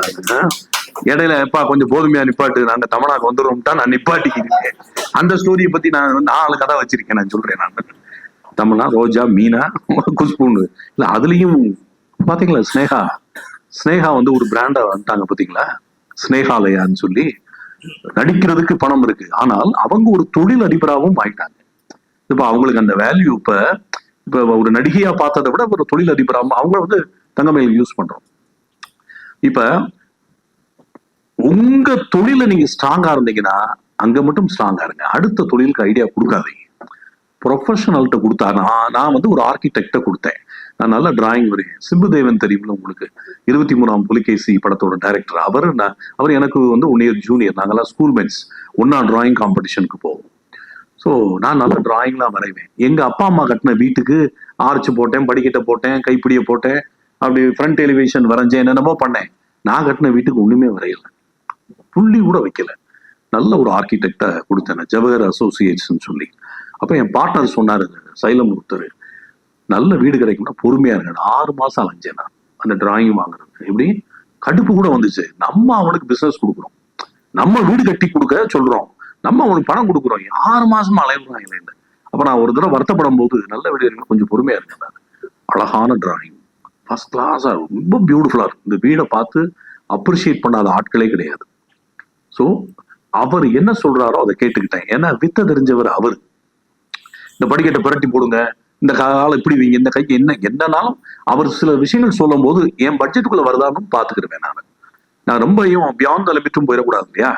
ஸோ அவருடைய சுதந்திரத்தை அப்படியே விட்டேன் நான். அதே மாதிரி தான் ஒவ்வொரு துறையும் நீங்க நல்லா கவனிச்சு பாருங்க. நம்ம நிறைய பேர் வந்து கீழக்கரை, துபாய் எங்கெங்கயோ போய் வேலை பார்த்து சம்பாரிச்சு வரோம். எத்தனை வெளிநாடுகள் போய் வாங்கினாலும் நீங்க iron box, foreign iron box வாங்கியிருந்தாலும் இந்த ரோட்ல உட்காந்து இரும்பு பெட்டியை வச்சு அயன் பண்ணுவான் பாருங்க, அவன் கொடுக்குற பினிஷிங்கை நம்ம கொடுக்க முடியாது. அதான் ப்ரொஃபஷனல். நீங்க யூஎஸ்ல கூட வாங்கியிருக்கலாம், நீங்க வாஷிங்டன் டிசில வாங்கியிருக்கலாம், எங்க வேணாலும் வாங்கியிருக்கலாம். அந்த இரும்பு பெட்டிக்காரன் வந்து இப்போ கோரப்பல்லு வச்சுக்கிட்டு கையிலேயே போட்டு கிருட்டு ரெண்டு இழுத்தான்னா அவன் கொடுக்குற பினிஷிங்கை நம்ம கொடுக்க முடியாது. ஸோ ப்ரொஃபஷனல்ஸ்ட, தெரியாத ஆள்கிட்ட இல்லை, ப்ரொஃபஷனல்ஸ்ட அவங்க சொல்றதை கேட்டுக்கணும். சரி, நாங்க எல்லாம் பண்ணும்போது மஞ்சள் கலர்ல பளிச்சுன்னு இருக்கணும், சிவப்பு கலர்ல எழுத்து கண்ணை குத்துறது மாதிரி வரணும், அந்த பேப்பரை தாண்டி பிராண்டு போகணும், பட்டாம்பூச்சிங்கிட்டு பறக்கணும். இதெல்லாம் அவன் பார்த்துக்கிடுவான். இதெல்லாம் நம்ம நிறைய பேரு நம்மளே வந்து, நீங்க ஒரு டாக்டர்கிட்ட போறீங்க, உங்களுக்கு வயிறு சரியில்லை, நீங்க என்ன செய்வீங்க?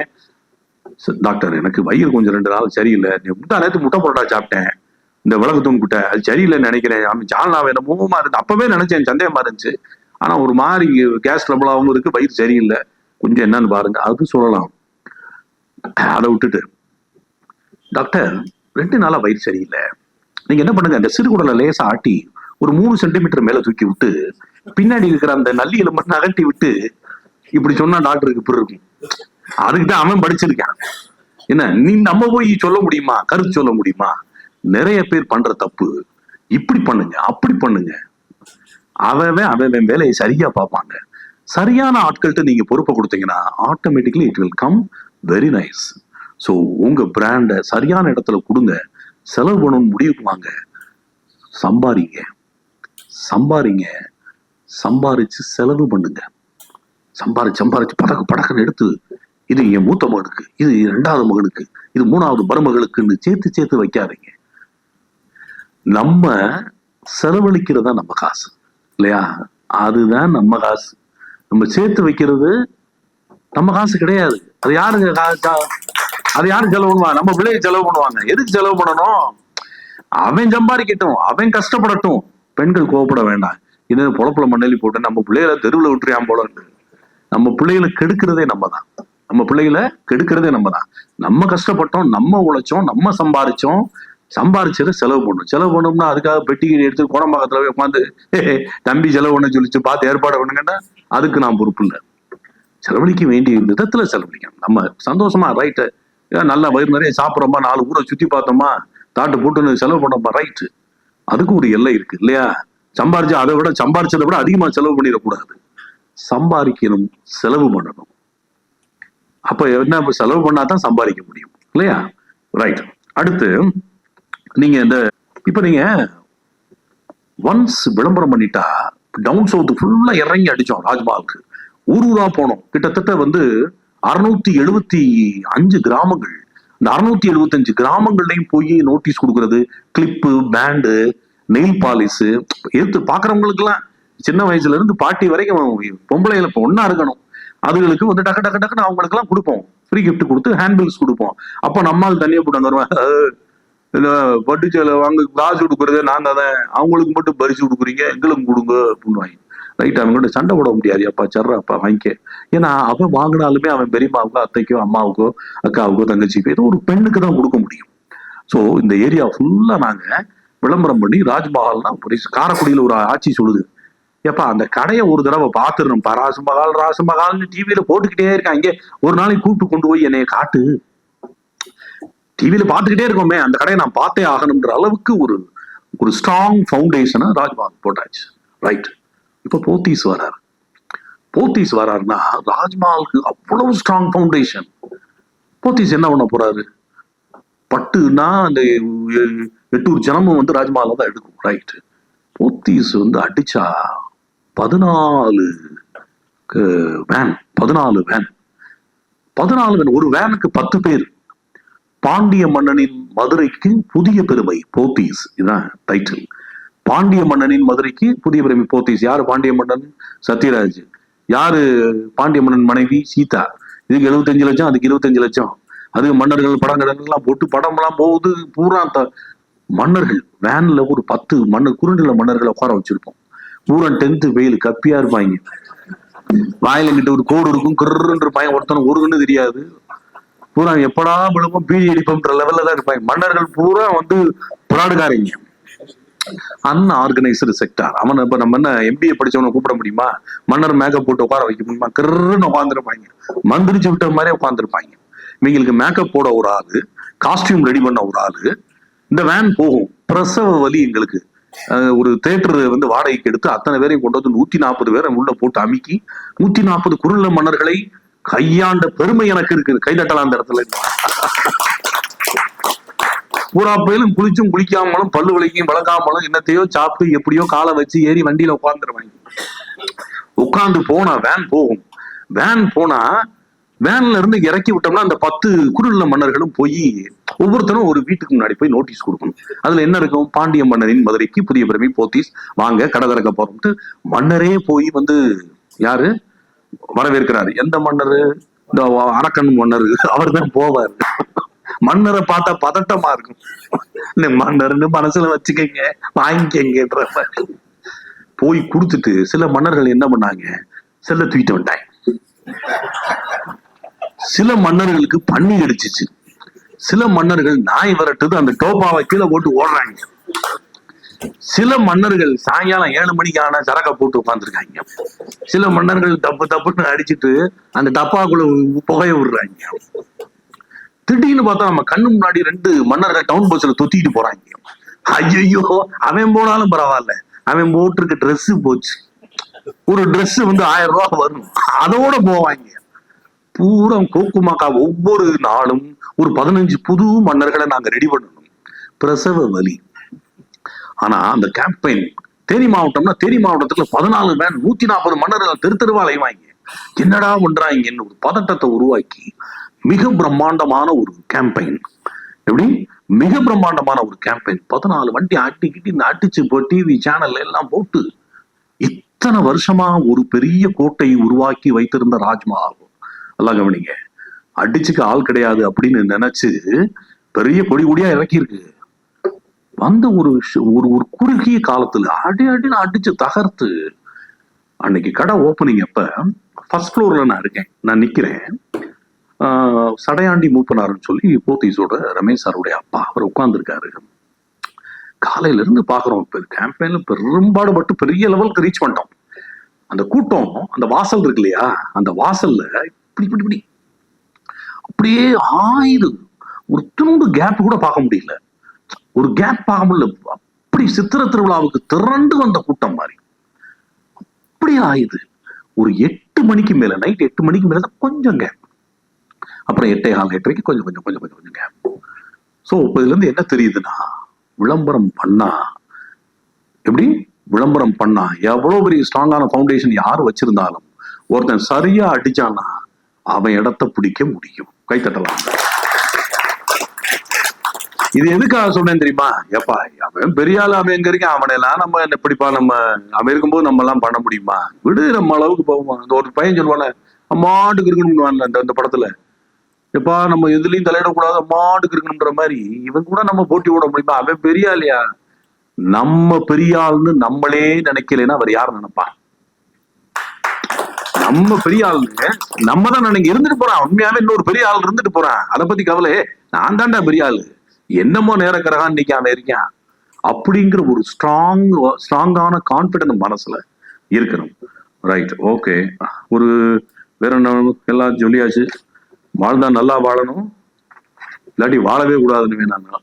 அந்த மாதிரி உதாரணத்துக்கு சொல்றேன். நான் பதவிடுறாங்க என்ன போற போக்கில் இப்படி வந்து இப்படி சொல்லிட்டு போறேன் நினைக்க கூடாது. கோபால் பல்புடி விளம்பரம்லாம் நீங்க பார்த்திருப்பீங்க. யார் எத்தனை பேர் ஞாபகம் இருக்கு கோபால் பல்புடி? கேட்டுங்க. கோபால் பல்புடி பற்களை முத்து போல் பிரகாசிக்க செய்வது கோபால் பல்புடி. இந்தியா, இலங்கை மற்றும் வெளிநாடுகளில் விற்பனையாகிறது கோபால் பல்புடி. கேட்டிருக்கோம்ல. இன்னைக்கும் நம் மனசுல நிக்குது. ஏஆர்ஆர் பாக்கு. சுவைக்க தெரிந்த நாக்கே, நீ விரும்புவது ஏஆர்ஆர் பாக்கே. நான் வந்து பஸ் ஸ்டாண்ட்ல இந்த மாதிரி விளம்பரம் பண்ணி சம்பாரிச்சுக்கிறேன்னு நினைக்க வேணாம். நான் ட்ரை பண்றேன். இதான் வேலை போல, குரல் வித்த காட்டுறவன் போல இவனை கொண்டு நீ நினைப்பீங்க. சாருக்கு ஏத்தாப்புல இருக்கீங்கல்ல, வேவ்லன் செட் ஆகும் பாத்தீங்களா? நான் பஸ் ஸ்டாண்ட்ல சரி அத இல்ல அதெல்லாம் ட்ரை பண்றதுதானே. சோ இதுதான் எந்த காலத்துல பண்ணது, இன்னைக்கும் நமக்கு நிக்குது. இது எதுக்காக சொல்றேன்னு உங்களுக்கு கடைசியா சொல்றேன். வாஷிங் பவுடர் நின்மா, வாஷிங் பவுடர் நின்மா, அது நிறைய எத்தனை பேர் நீங்க கை தூக்கலாம்? எத்தனை பேரு இன்னைக்கு மனசுல நிக்குதுல? ரைட்டு. சொட்டு நீலம் டோய் ரீகல், சொட்டு நீலம் டோய், எத்தனை பேர் கை தூக்கலாம்? இன்னும் அப்படி இருக்கீங்க. ஜண்டு பாம் வலிகளை நீக்கும் பாம், ரைட். விகோ டர்மரிக் இல்லை காஸ்மெட்டிக், சும்மா கை தூக்கலாம். அதேதான். அப்புறம் பேரகன் பறந்து செல்லவா செருப்பு, நடையா நடையா வேகம் பாரு. பேரகன் செருப்புகள் எத்தனை பேருக்கு கேட்டிருக்கீங்க? பஜாஜ் கரடு முரடு சாலையிலே சம்ப பைக்கு பஜாஜ். சோ இதயம் தினந்தோறும் வாங்குவேன் இதயம் இதயம், அது எல்லாருக்கும் நிக்கும். ஏன்னா ஜோதியா இட்லியில எண்ணெயை வந்து லிட்டர் கணக்குல ஊத்துறாரு. சோ ராஜ்மஹாலுடைய விளம்பரம் இப்ப நீங்க மதுரையில் பாத்தீங்கன்னா, ஷோக்கா இருக்கிறையே சின்ன தாயி நீ எங்கம்மா பட்டு சேலை கட்டி எடுத்த மதுரை ராஜ்மஹால் அப்படி ஒரு பாட்டு. அது வைகை நதியை வண்ணப்பட்டு மிளிர தமனா, வண்ணப்பட்டு மிளிர ஜரிகை எங்க மொழிற மனக்காலம் எல்லாமே ராஜ்மஹால் பட்டோடு. இது பயங்கர ஹிட். இது ஏடிச்சேரி எடுத்தது. 1-2 சொல்வதற்குள் விண்டுமாம் விண்டு, சிட்டே என் சிட்டே என் சிட்டே சின்னஞ்சிறு சிட்டே என் செல்ல கண்டே தங்கமயில். சோ இதெல்லாம் எதுக்கு பாடுனா, நேரம் போகாம பொழுது போகாம இல்ல, இதெல்லாம் எங்க ஆரம்பிச்சு எங்க முடிச்சு இன்னும் நம்ம மனசுக்குள்ள நிக்குது பாருங்களேன். இது வந்து நம்ம பிராண்ட பத்தி பாடுது, நம்மளுடைய வியாபாரத்தினுடைய பெருமையை பாடக்கூடிய பாட்டு. இது மக்கள் மத்தியில போய் அப்படியே உட்காருது. நம்மளே மறந்தாலும், இன்னைக்கு ஒருத்தர் சொன்னேன் நானு, அவர் பேர் முத்து விஜயன், விஜயதயான்னு சொல்லி ஒரு கன்ஸ்ட்ரக்ஷன் கம்பெனி வச்சிருக்கிறாரு. இந்த முத்து விஜயன் வந்து எனக்கு 20 வருஷத்துக்கு மேல பழக்கம்னா அப்பப்ப தெரியும், நான் பேசியிருக்கேன். ஆனா அவர் பேரு என் மைண்ட்லயே உட்காரல. விஜயன் அடிக்கனே வரமாட்டேங்குது, இதுவோ விஜயன் வந்துச்சு விஜயன், ஆனா விஜயதயா நிக்குது. எப்படி? விஜயதயான்றது அவருடைய பிராண்ட் நேம் எனக்கு நிக்குது, அவர் பேர் நிக்கல. அவர் தெரியும், பழகிருக்கேன், பேசியிருக்கேன், அவர் கூட நல்ல ஆட்டம் போட்டிருக்கோம், சிரிச்சிருக்கோம், பேசியிருக்கோம், ஆனா அவர் பேர் வரவே மாட்டேங்குது, பிராண்ட் நேம் நிக்குது. இன்னைக்கு காலையில ஃபோன் பண்ணேன், சார் உங்களை பார்க்க வரலாமான்னு. சார் நான் சென்னையில இருந்து ஃபிளைட்ல வந்துகிட்டு இருக்கேன், நான் ஃபிளைட்ல தான் உட்காந்துருக்கேன், இப்ப நாளைக்கு வேணா மீட் பண்ணலாமா? ரைட் சார், நான் மீட் பண்ணலாம் பாப்பா, நான் ஒரு பட்ஜெட் போட்டு வச்சுட்டேன் ஒரு ஈவெண்ட்டுக்கு அப்படின்னு சொல்லிட்டேன். சார் சொன்னா நீங்க தப்பா எடுத்துக்க கூடாது, உங்க பேரு வரவே மாட்டேங்குது, முத்து ஸ்பேஸ் விஜயன்னு நான் பதியல, முத்து விஜயன்னு ஒரே ரன்னிங்ல போட்டிருக்கேன், அதனால எனக்கு வரவே இல்லை. ஆனா உங்க கம்பெனி பேர் வந்து விஜயதயான்றது எனக்கு வந்துருச்சு சார். உடனே அவருக்கு சிரிப்பு, அவருக்கு அவ்வளவு சிரிப்பு. சார் இதுக்கு தான் சார் நான் ஆசைப்பட்டேன். எல்லாரும் வந்து முத்து விஜயன் கம்பெனின்னு வாங்க, ஐயோ விஜயதயான்னு சொல்ல மாட்டேன்றாங்களேன்னு நான் வருத்தப்பட்டேன். ரொம்ப கஷ்டப்பட்டு தான் சார் அதை மாத்தினேன். நல்லதுதானே சார், என் பேரை வச்சு என்ன பண்ண போறீங்க, என் கம்பெனி பேர் நிக்குதுல, கைத்தட்டலாம். அப்ப நான் சொன்னேன், சார் அதுக்காகத்தான் நான் உங்ககிட்ட சொன்னேன், உங்க பேர் தெரியலனாலும் உங்க கம்பெனி பேர் நிக்குதுன்னு. நம்ம பேர் தெரியலனாலும் நம்ம கம்பெனி எப்பயும் நிக்கணும், அதுக்கு நம்ம ஒழுங்கா நிக்கணும். எப்படி நிக்கணும்? அங்கிட்டு இங்கிட்டு அசையாம என்ன செய்யணுமோ செலவழிக்க வேண்டிய இடத்துல கணக்கு பார்க்க கூடாது, செலவழிக்க கூடாதுன்னு முடிவு பண்ணிட்டா இது ஒருத்தலைன்னா செய்யக்கூடாது. ஸோ இது நான் உங்களுக்கு ரொம்ப அட்வைஸ் பண்ற அளவுக்கு எனக்கு இல்லை, ஆனாலும் நிறைய அனுபவங்கள் இருக்கிறதுனால நான் உங்ககிட்ட ஷேர் பண்றேன். இது நான் ஜெயிச்ச கதை, நான் கடந்து வந்த பாதை, எல்லாமே லாபகரமா இருக்குன்னு நாங்க நினைக்கிறது இல்லை. தயவுசெய்து நான் சொல்றதை கவனிங்க, நான் பொய் சொல்லலை. சில இடங்கள்ல கிளைண்ட் கூட சுருக்கிடுவாங்க, இல்லை வேண்டாம் அதெல்லாம். கிளைண்ட் அவங்க குழந்தைய விட்டு கொடுக்கறது தயாரா இருப்பாங்க, நாங்க விட்டு கொடுக்க மாட்டோம். காரணம், நாங்களும் ஒரு பிராண்ட். எப்படி? நாங்களும் ஒரு பிராண்ட். இந்த 25 வருஷமா எங்க பிராண்டை வளர்த்து வச்சிருக்கோம். அதுல சரியில்லைன்னு வச்சுக்கவேன், என்னப்பா ரைஸா எடுத்தாங்க, பண்ண மாட்டாங்களேப்பா அப்படின்வாங்க. ஸோ அதுக்காக எங்களுடைய லாபத்துல கூட சில விஷயங்கள் விட்டு கொடுக்க நாங்க தயாரா இருப்போம். எனக்கு அந்த 15% நான் என்னைக்கு வேணாலும் சம்பாரிச்சுக்கிருவேன். நான் பணத்தை சம்பாரிச்சிருவேன். ஆனால் எப்படி அந்த காம்ப்ரமைஸ் பண்ணி அந்த இழப்பு இருக்கு பாத்தீங்களா, அதை ஜீரணிக்கவே முடியாது. அது யாரால முடியாது? யார் நேர்த்தியா இருக்கணும்னு நினைக்கிறாங்களோ அவங்களால முடியாது. அதுக்காக ஆஹா சார் அப்ப 15 நமக்காக விட்டு கொடுப்பீங்கல்ல, அப்ப நமக்கும் பார்த்து விடுறது அப்படின்ற கூடாது. சிரமம்ல. என்ன பாய் ஒரு மாதிரி நம்மகிட்ட சிரிக்கிறீங்க நீங்க. சோ சந்தோஷமா, தைரியமா, கான்பிடென்ட்டா சப்ஜெக்ட் நாலேஜை வச்சுக்கோங்க, இறங்கி அடிங்க, நல்லா செலவழிங்க, நல்லா சம்பாரிச்சுட்டு நியாயமான முறையில செலவு பண்ணுங்க, சேர்க்கறத சேருங்க, செழிப்பா இருங்க. வாய்ப்பளித்த உங்கள் அனைவருக்கும் நன்றி. வணக்கம். இந்த மாதிரி நேரத்துல எப்படி நம்ம ரீச் பண்றது, நம்ம ஆட் ஸ்பெண்டுக்கான ROI எப்படி இருக்கும்னு நினைக்கிறேன் சார்? இந்த ஜுவல்லரி, டெக்ஸ்டைல் இந்த மாதிரி விஷயங்கள் எல்லாம் நாங்க வழக்கம் போல, ஏன்னா இன்னமும் நம்ம மக்கள் இருந்துட்டு தான் இருக்காங்க, வயசானவங்க எல்லாம் இருக்கிறாங்க.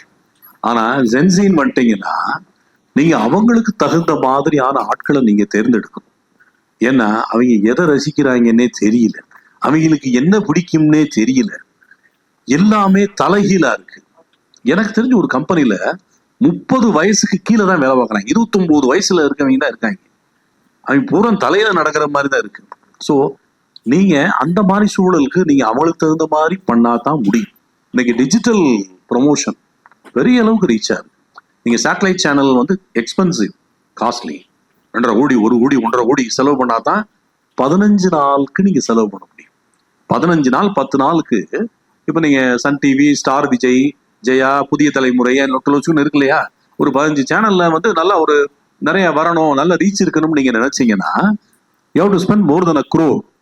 அதுக்கு டிபெண்ட்ஸ், இதை பொறுத்து இருக்கு, நமக்கு நம்முடைய ஸ்ட்ரென்த்தை பொறுத்து இருக்கு. நீங்க ஒரு பெரிய நிறுவனம்னா அவங்களுக்கு அது ஒரு பெரிய விஷயம் இல்லை. 60-70 பிரான்ச் இருக்குன்னா டோட்டல் பட்ஜெட்டை டிவைட் பண்ணிட்டு போயிடுவாங்க. நீங்க வந்து 2 பிரான்ச் 3 பிரான்ச் வச்சிருக்கவங்களுக்கு எப்படி how is it possible? So அந்த நேரத்துல உங்களுக்கு இந்த டிஜிட்டல் பெரிய யூஸ்ஃபுல்லா இருக்கும். ஒரு ரீசனபிள் காஸ்ட். அதுல வந்து இப்ப இவங்கெல்லாம் வந்துட்டாங்க, யாரு? இன்ஃப்ளூயன்சர்ஸ். 1.5 லட்சம் 1 லட்சம் சம்பாத்தியம். அவங்க 2-3 டைலாக் வச்சிருக்காங்க, அது போதும். வேற லெவல் இது எல்லாத்துக்கும் சொல்லுவாங்க. இந்த ஓட்டோவில் உட்காந்து சாப்பிட்டுட்டு வேற லெவல்னு வாங்க, அடுத்த தெருவில் போய் உட்காந்து அங்கேயும் சாப்பிட்டு வேற லெவல்னு வாங்க. ஆனால் கூட்டம் வருது. ஒருத்தர் சொல்றாரு, ஒரு இன்ஃப்ளூயன்சருக்கு நான் ரொம்ப பெருமை 25,000 தாங்க கொடுத்தேன்னே. கூட்டம் வேற லெவல், கூட்டம் நல்லா வருதுன்றாரு, அவருக்கு பிசினஸ் நல்லா இருக்குன்றாரு. சோ அந்த இன்ஃப்ளூயன்சர்ஸை நீங்க பயன்படுத்தலாம். அதான் நான் ஆரம்பத்துல ஒன்று சொன்னேன், சக்திக்கு தகுந்த மாதிரி சாமி ஆடணும். புலியை பார்த்து பூனை சூடு போட்டக்கூடாது. நம்ம என்ன லெவல், இப்ப நாங்க இருக்கோம், தங்கமயிலுக்கும் பண்றோம், பூங்குழலி ஜுவல்லர்ஸ்க்கும் பண்றோம், செந்தில் முருகன் ஜுவல்லர்ஸ்க்கும் பண்றோம். இவங்கிட்ட என்ன எக்ஸ்பெக்டேஷனோ அவங்ககிட்ட வைக்கிறது இல்லை. குருவேலை, சாதாரணமான ஆட்கள், எல்லாத்தையும் பணம் இருக்கு, பணம் இல்லாத ஆட்கள் கிடையாது. இல்ல எனக்கு என்ன வேணும்னா கூட நாங்க அதை அமுக்கிடுறோம்.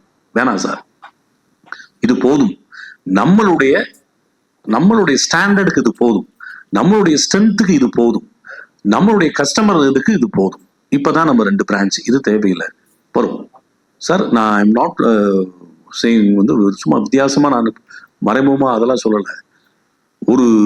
ஒரு படம் எடுத்தோம் சார், 67,50,000 ரூபாய் ஒரு படம். அப்ப அவர் வந்து பிராண்ட் அம்பாசிடர் போகணும்னாரு. இதுவே ஜாஸ்தி, இது கட்டாயம் நீங்க போக வேண்டிய ஒரு சூழ்நிலைக்கு வந்துட்டீங்க. போதும், மாடல் வச்சே போகும். அது வந்துச்சுன்னா அது ஒரு 30 லட்ச ரூபா கூட வரும். அது 30 லட்ச ரூபாய் அவரால் தர முடியாதா? 50 லட்சம் 80 லட்சம் கூட தருவாரு. இப்ப வேண்டாம், இந்த லெவலுக்கு இது தேவையில்லை. படிப்படியா வர்றது அப்படின்னு ஒன்று இருக்கு இல்லையா? ஸோ அவங்க கடை எத்தனை கடை இருக்கு, அவங்களுக்கு என்ன சூழல் இருக்கு, அதை பொறுத்து தான் எல்லாம் டிசைட் பண்றாங்க.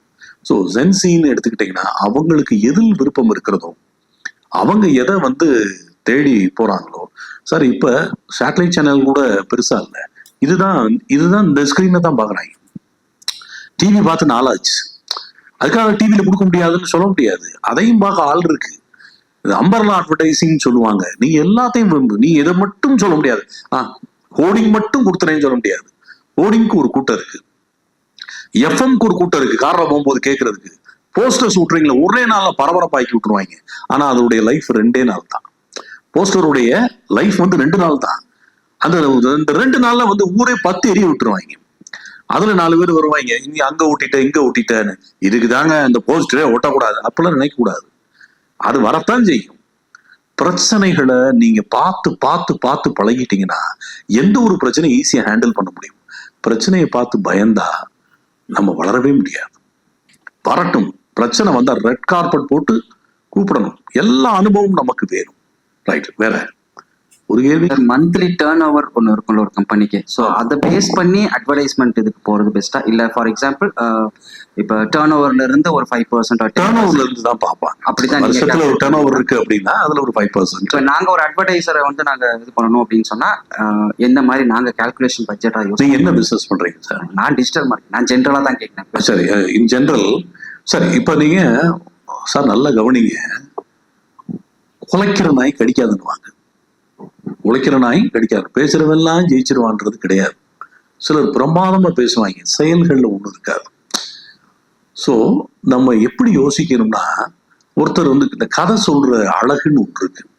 ஒருத்தர் வந்து இப்ப நீங்க அமலாபாலுடைய வீட்டுக்காரர் ஏஎல் விஜய்னா தெரியாது, பாதிக்கப்பட்ட அமலாபால் பரிதாபத்துக்குரிய கணவர்னா உங்களுக்கு தெரியும். அவர் கதை சொல்றது பாத்தீங்கன்னா, சார் இந்த ஸ்டெப்ல இருந்து வருவாங்க சார், அப்படியே ஒரு லைட்டா ஒரு ஸ்மைல் சார், அப்படியே சார் ஷாக் ஆயிடுறாங்க சார், ஷாக் ஆனா சார் ஒரு கார் பாஸ் கார் வந்து நிக்குது சார், இப்படிதான் சொல்லுவார் கதை. இது ஒரு ஸ்டைல். ஆனா அவர் படம் எடுத்தாருன்னு வச்சுக்கோங்களேன், ஃபர்ஸ்ட் கிளாஸ் எடுப்பார், பியூட்டிஃபுல்லா இருக்கும். அதாவது ஒரு அட்வர்டைசிங் வந்து பார்த்து செதுக்கி பண்ணுவாங்க. சினிமாவில் அப்படி கிடையாது, சீரியல் அப்படி கிடையாது. ஆனால் சினிமாவே செதுக்கி எடுக்கக்கூடிய ஒரு அழகான, ஆனால் கண்டென்ட் எல்லாம் யாரோ கொடுப்பாங்க, கண்டென்ட் யாரோ கொடுப்பாங்க. மேக்கிங்ல ஸ்ட்ரென்த் உண்டு. இன்னொருத்தர் இருக்காரு ஜிபி விஜய் சொல்லி, நான் சொன்னேன் இல்லையா, கலைஞன் படம் மின்சார கனவு. அப்படியே கேமரா ஓபன் பண்ண உடனே ரெண்டு கார் அப்படியே கேமரா மேல தூக்கணும்னா ஹெலிகாப்டர் போகுது, அப்படியே வந்து யார் பேசுறது அப்படியே போயிடுவார், பெரிய பில்டப் கொடுப்பாரு, அழகா வந்து பண்ணிடுவார். படம் மேக்கிங் நல்லா இருக்கும். சோ இப்படி பேசுறவர் இருக்காரு, குசுன்னு பேசுறவர் இருக்காரு. இவங்க ரெண்டு பேரோட தெளிவா பேசும், அப்படியே லட்டா பேசுறவங்க இருக்காங்க. சார் ஆக்சுவலி சார் அந்த ஹீரோ இந்த குழந்தையே நீங்க தான் வாங்கல இந்த சத்யராஜ் படத்துல அந்த மாதிரி சார். ஆக்சுவலி சார் ஹீரோ உங்க அளவுக்கு இல்லை சார், ஆனாலும் அப்படி சார். இந்த அல்வாவெல்லாம் பெரிய அல்வாக்குன்ற ஆட்கள்லாம் நிறைய இருப்பாங்க, நல்லா பேசுவாங்க, ஆனா ரிசல்ட் வந்து இருக்காது. சொன்னது மாதிரியே ஒரு கதையை கொண்டு ஒரு கதை சொல்லி அந்த கதை எப்படி சொன்னாங்களோ அப்படியே ஒரு படம் கொண்டுறது பெரிய பெரிய டேலண்ட். அது எல்லாருக்கும் கிடைக்காது. ஸோ நீங்க செலக்ட் பண்ற நபர் சரியான நபரான்னு பார்க்கணும். அதை எப்படி பார்க்கறது? நம்ம ஜோசியமா பார்க்க முடியும்னா அதெல்லாம் ஒண்ணுமே கிடையாது. அவர் பண்ண ஒர்க்கை நீங்க வாங்கி பார்க்கணும். யாராருக்கு பண்ணீங்க, என்னென்ன கிளைண்ட்டுக்கு பண்றீங்க, நீ எத்தனை கிளைண்ட்டை ஜெயிக்க வச்சிருக்க, எப்படி நீ எத்தனை கிளைண்ட்டை ஜெயிக்க வச்சிருக்க, நீ யாரெல்லாம் பார்த்துருக்க, உன்னுடைய ஹிஸ்டரி என்ன, அது பார்க்கணும். அதுலயும் சொல்றேன், நாங்க ஒரு படம் எடுத்தோம், விண்டுமாம் விண்டு ஆடி மாசத்து விண்டு ஆடியில தர கொண்டாட்டம்னு ஒரு படம். அந்த படம் எடுத்து அதை நாங்க ரிலீஸ் பண்ணோம். தாறுமாறான ரீச் அது. அந்த பீரியட் சிடி இருக்கும். அந்த பெரியவங்க வந்து அந்த சிடி கொடுக்க குழந்தைய அழுகுது, அந்த சிடியை போட்டு காட்டணும்லாம் வாங்கிட்டு போன காலங்கள் உண்டு. அதை வந்து ஒரு கிளைண்ட்டை போய் பார்க்க போறோம், போய் பார்த்து இந்த படத்தை போட்டு காட்டுறோம். இது நீங்களா பண்ணீங்க? இப்ப நான் ஆமா சார் நாங்க தான் பண்ணோம். இல்லையே, இது வந்து அவங்க பண்ணாங்கன்னு சொன்னாங்களே. அதாவது நம்ம பண்ண படத்தை இன்னொருத்தர் அவர் தான் பண்ணேன்ட்டார். இதுக்காக அந்த படம் எடுத்துக்கிட்டு இருக்கும்போது நான் குறுக்க நடக்க முடியுமா? குறுக்க நடந்தது அப்படின்னு முடியுமா? இந்த படம் நான் தான் எடுத்தேன்னு நம்ம போய் சிக்னல் கொடுக்க முடியுமா? சோ அப்படி எடுக்காததை நான் எடுத்தேன்னு சொல்லக்கூடிய ஆட்களும் இருப்பாங்க. அவங்கள கண்டுபிடிக்க தெரியணும். ஸோ சரியான ஆட்கள், முறையான ஆட்கள், தகுதியான ஆட்கள்கிட்ட நீங்க கொடுத்தீங்கன்னா தப்பு நடக்காது. நீங்க ஒருத்தன்ட்ட ஏமாந்துட்டு எல்லாரையும் ஒன்று பைனாகுலர்லயே பார்த்துட்டு இருந்தீங்கன்னு வச்சுங்களேன், இவன் ஏமாத்திருவான்னா நம்மளால முடியாது.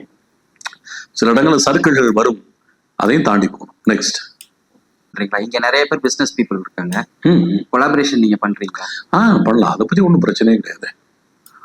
நாங்கள் event management, we are very strong in event management. அப்ப ஒரு வேலையை நாங்களே பண்ணா எல்லா லாபமும் இருக்கும். ஆனாலும் நாங்க என்ன செய்வோம்னா, நட்பு வட்டாரம் பெருகணும், அந்த அசோசியேஷன்ல நாங்களும் மிக முக்கியமான பொறுப்புல இருக்கோம்ன்றதுக்காக இந்த பொறுப்பை நீப்பாருன்னு அந்த துறையில லெஜெண்டா இருக்கான்ல, பெரிய ஆளா இருக்கான்ல, அவன்கிட்ட கொடுப்போம். அவன்கிட்ட கொடுக்கும்போது அவனுக்கு ஒரு பெரிய சந்தோஷம். சார் நினைச்சா அவரே பண்ணிடலாம். அவருக்கு கொடுக்குறனால எனக்கு ஒரு 2.5 லட்சம் ரூபா போகுதுன்னு வச்சுக்கோங்களேன். ஆனால் அவனுடைய பர்ஃபெக்ஷன், அவனுடைய ஸ்ட்ரென்த், அவன் அதுல கெட்டிக்காரன், அதுல அவன் கில்லி, அந்த கில்லி எனக்கு கிடைக்கிறான். நல்லா கவனிங்க, விளம்பர படம் வந்து 5 லட்சம் ரூபாய்க்கு எடுக்கலாம், 10 லட்சம் ரூபாய்க்கு எடுக்கலாம், 15 எடுக்கலாம், 60 ரூபாய்க்கு எடுக்கிறோம். நாங்க 60, 80, 90 எடுக்கிறோம். அப்புறம் கூட வாங்குறாங்களன்னா அதெல்லாம் கிடையாது. நீங்க கம்மியா படம் கொடுத்தீங்கன்னா அதுக்கு தகுந்த மாதிரி ஆள் பார்ப்பாங்க. ஒரு ஆள் கேட்டுட்டு இருப்பாரு கேமரா, சார் நான் எப்படியோ கிட்டத்தட்ட ஒரு 10-12 மாசமா வந்துகிட்டு இருக்கேன், ஒரு வாய்ப்பு கொடுத்தீங்கன்னா. அப்படியா, பா சரி நான் உனக்கு வாய்ப்பு கொடுக்குறேன், ஆனா பணம்லாம் கேட்கலாம், கொடுக்குறத வாங்கிட்டு போகணும். சரி சார்.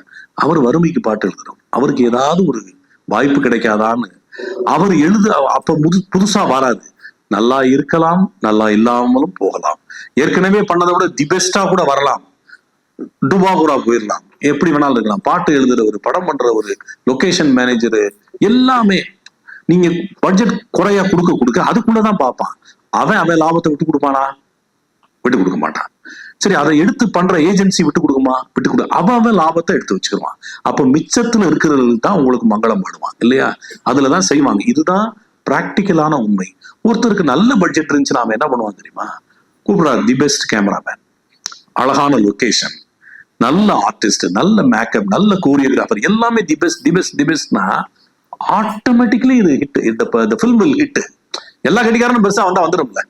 சோ அந்த மாதிரி வந்துடும்.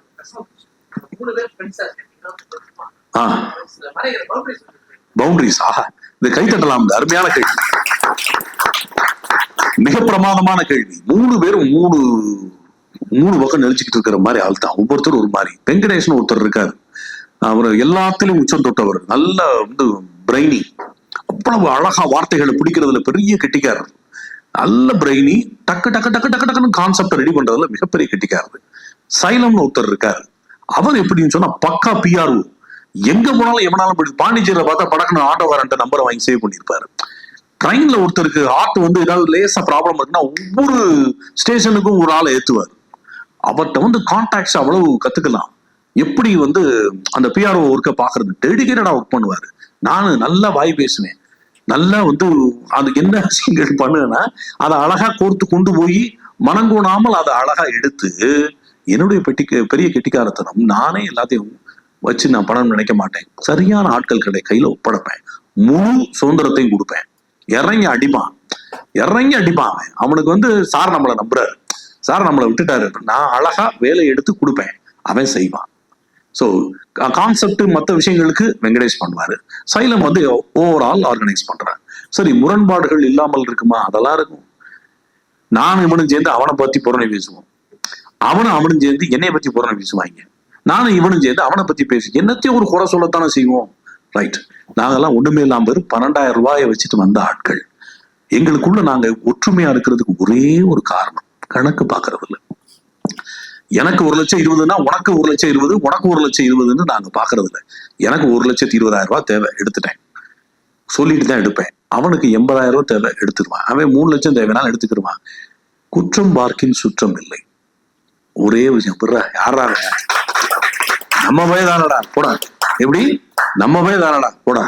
நாங்க வெள்ளி கணக்கு பார்த்தோம்னு வச்சுக்கோங்களேன், செதறி போயிருப்போம்.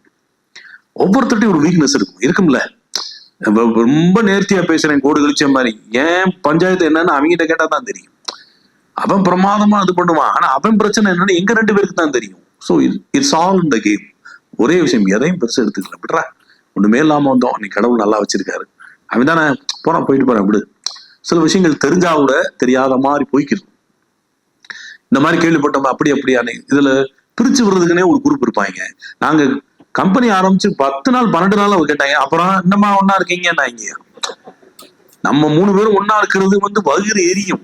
அது பல பிரச்சனைகள் உருவாக்குவாங்க. அந்த கொச்சின்ல ஒரு பெரிய டெஸ்டினேஷன் வெட்டிங் பண்ணீங்களே, சரியான அமௌண்டாமே, கரெக்டா கொடுத்துட்டாரா உங்ககிட்ட கேட்பாங்க. அங்கங்க ஒரு வரத்தான் செய்யும். அதை கண்டுக்கவே கூடாது. விடுறா நம்ம போய், ஒரே வார்த்தை, யார் நம்ம போய் தானே சாப்பிட்டு போறேன். அவர் அப்படி நினைப்பாரு, இவர் நினைப்பாரு. இன்னொன்னு, ஒவ்வொருத்தருக்கும் ஒரு ஸ்ட்ராங் இருக்கும். ஒருத்தன் மிருகமா வேலை பார்ப்பான், என்னைய மாதிரியே இவனும் வேலை பார்க்கணும் அவனும் வேலை பார்க்க நினைக்க முடியாது. நீ பிசிக்கல் ஸ்ட்ரென்த், அவனுக்கு கான்செப்ட் ஸ்ட்ரென்த், இவனுக்கு வாய்ஸ் ஸ்ட்ரென்த், ஒவ்வொருத்தனுக்கும் ஒரு ஸ்ட்ரென்த். எவனுக்கு எது வருதோ அதை மட்டும் பார்க்கணும், அதை மட்டும் பார்க்கணும். அவனை மாதிரியே நானே இருக்கணும்னு முயற்சி பண்ணோம்னா தோத்து போகும், செதறி போகும், என்னத்தையாவது ஒண்ணு கோர்த்து விட்டு போயிருவோம். எவனுக்கு எது வருதோ அதை மட்டும் செய்யணும், பிராட் மைண்டா இருக்கணும். அவ்வளவுதான் ஐயா. ரொம்ப நன்றி. அடுத்ததாக நம்ம இந்த சிறப்பு விருந்தினரை கௌரவப்படுத்துவதா MEC டீம்.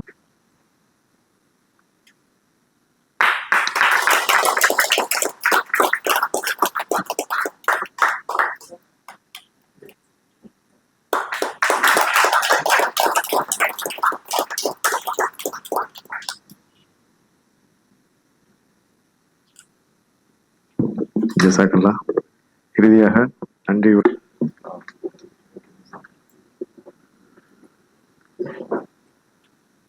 வரவேற்புரை சொன்ன சையத் இப்ராஹிம் அவர்களுக்கும், MEC பற்றி பேசிய AK ஜமான் பாய் அவர்களுக்கும், சிறப்பு விருந்தினை பற்றி பேசிய ரஹ்மான் அவர்களுக்கும், இன்னும் சிறப்பாக பேசிய சிறப்பு விருந்தினர், புதுமை அருமை எங்களுக்கு தேவைங்கிற மாதிரி ரொம்ப சிறப்பா இருந்துச்சு உங்களுடைய பேச்சு. அவங்க பேசுனதுல எனக்கு ஒரு சில விஷயங்கள்லாம் பிடிச்சிருந்துச்சு, அதை சொல்றேன். மைக்கு தான் எனக்கு வளர்க்குறோம் அப்படின்னு சொன்னாரு. எனக்கு மைக்குனாலே உள்ள கிடக்கிட்டு ஆடுது, அதை வெளியில என்னால சொல்ல முடியல. இன்னொரு பிராண்டை பத்தி என்ன பேசினாங்க, அது ரொம்ப பிடிச்சிருந்துச்சு. நிறைய செலவழித்தால் தான் நிறைய சம்பாதிக்க முடியும். என்னை பொறுத்தவரை அது உண்மை. எதனாச்சும் ஒன்று டெக்கரேட் பண்ணிக்கிட்டே இருக்கணும் அப்படிங்கிறதா இப்ப என்னுடையதும். அது சொல்றது எனக்கு கொஞ்சம் ஒரு தெம்பா இருந்துச்சு அந்த ஒரு விஷயம். Cheap is always costly. Cheap is always அப்படி ஒரு சொன்ன ஒரு பேனா கதை ரொம்ப பிடிச்சிருந்துச்சு. அப்படித்தான் போய்கிட்டு இருக்கு நம்மளுடைய நிலைமை இன்னைக்கு, அப்படித்தான் போய்கிட்டு இருக்கு. அதை நம்ம கொஞ்சம் திருத்திக்கிறோம். அடுத்து பல்துறை வித்தகர் அப்படின்னு சொன்னாங்க. அவங்க பேச்சில இருந்து நம்ம தெரிஞ்சுக்கிட்டோம் ரொம்ப விஷயம். பாடகரா இருக்காரு, அந்த மதுரை லாங்குவேஜ் ரொம்ப சூப்பரா இருந்துச்சு. ஸோ எல்லா விதத்திலையும் பல்துறை வித்தகராகவே எங்க அண்ணன் இருக்காரு. ஸோ அதுக்கு ரொம்ப நன்றி. இங்க வந்து எங்களுக்கு MEC அதுக்கு வந்ததுக்கு ரொம்ப சிறப்பினா இருந்ததுக்கு எங்களுக்கு ரொம்ப ரொம்ப நன்றி. ஜஸாக்கமுல்லாஹ் ஹைரன் எல்லாருக்கும். அஸ்ஸலாமு அலைக்கும் வரஹ்மத்துல்லாஹி. குஜராத் மராட்டா திராவிட உட்கட வங்கா ஹிமாச்சல யமுனா கங்கா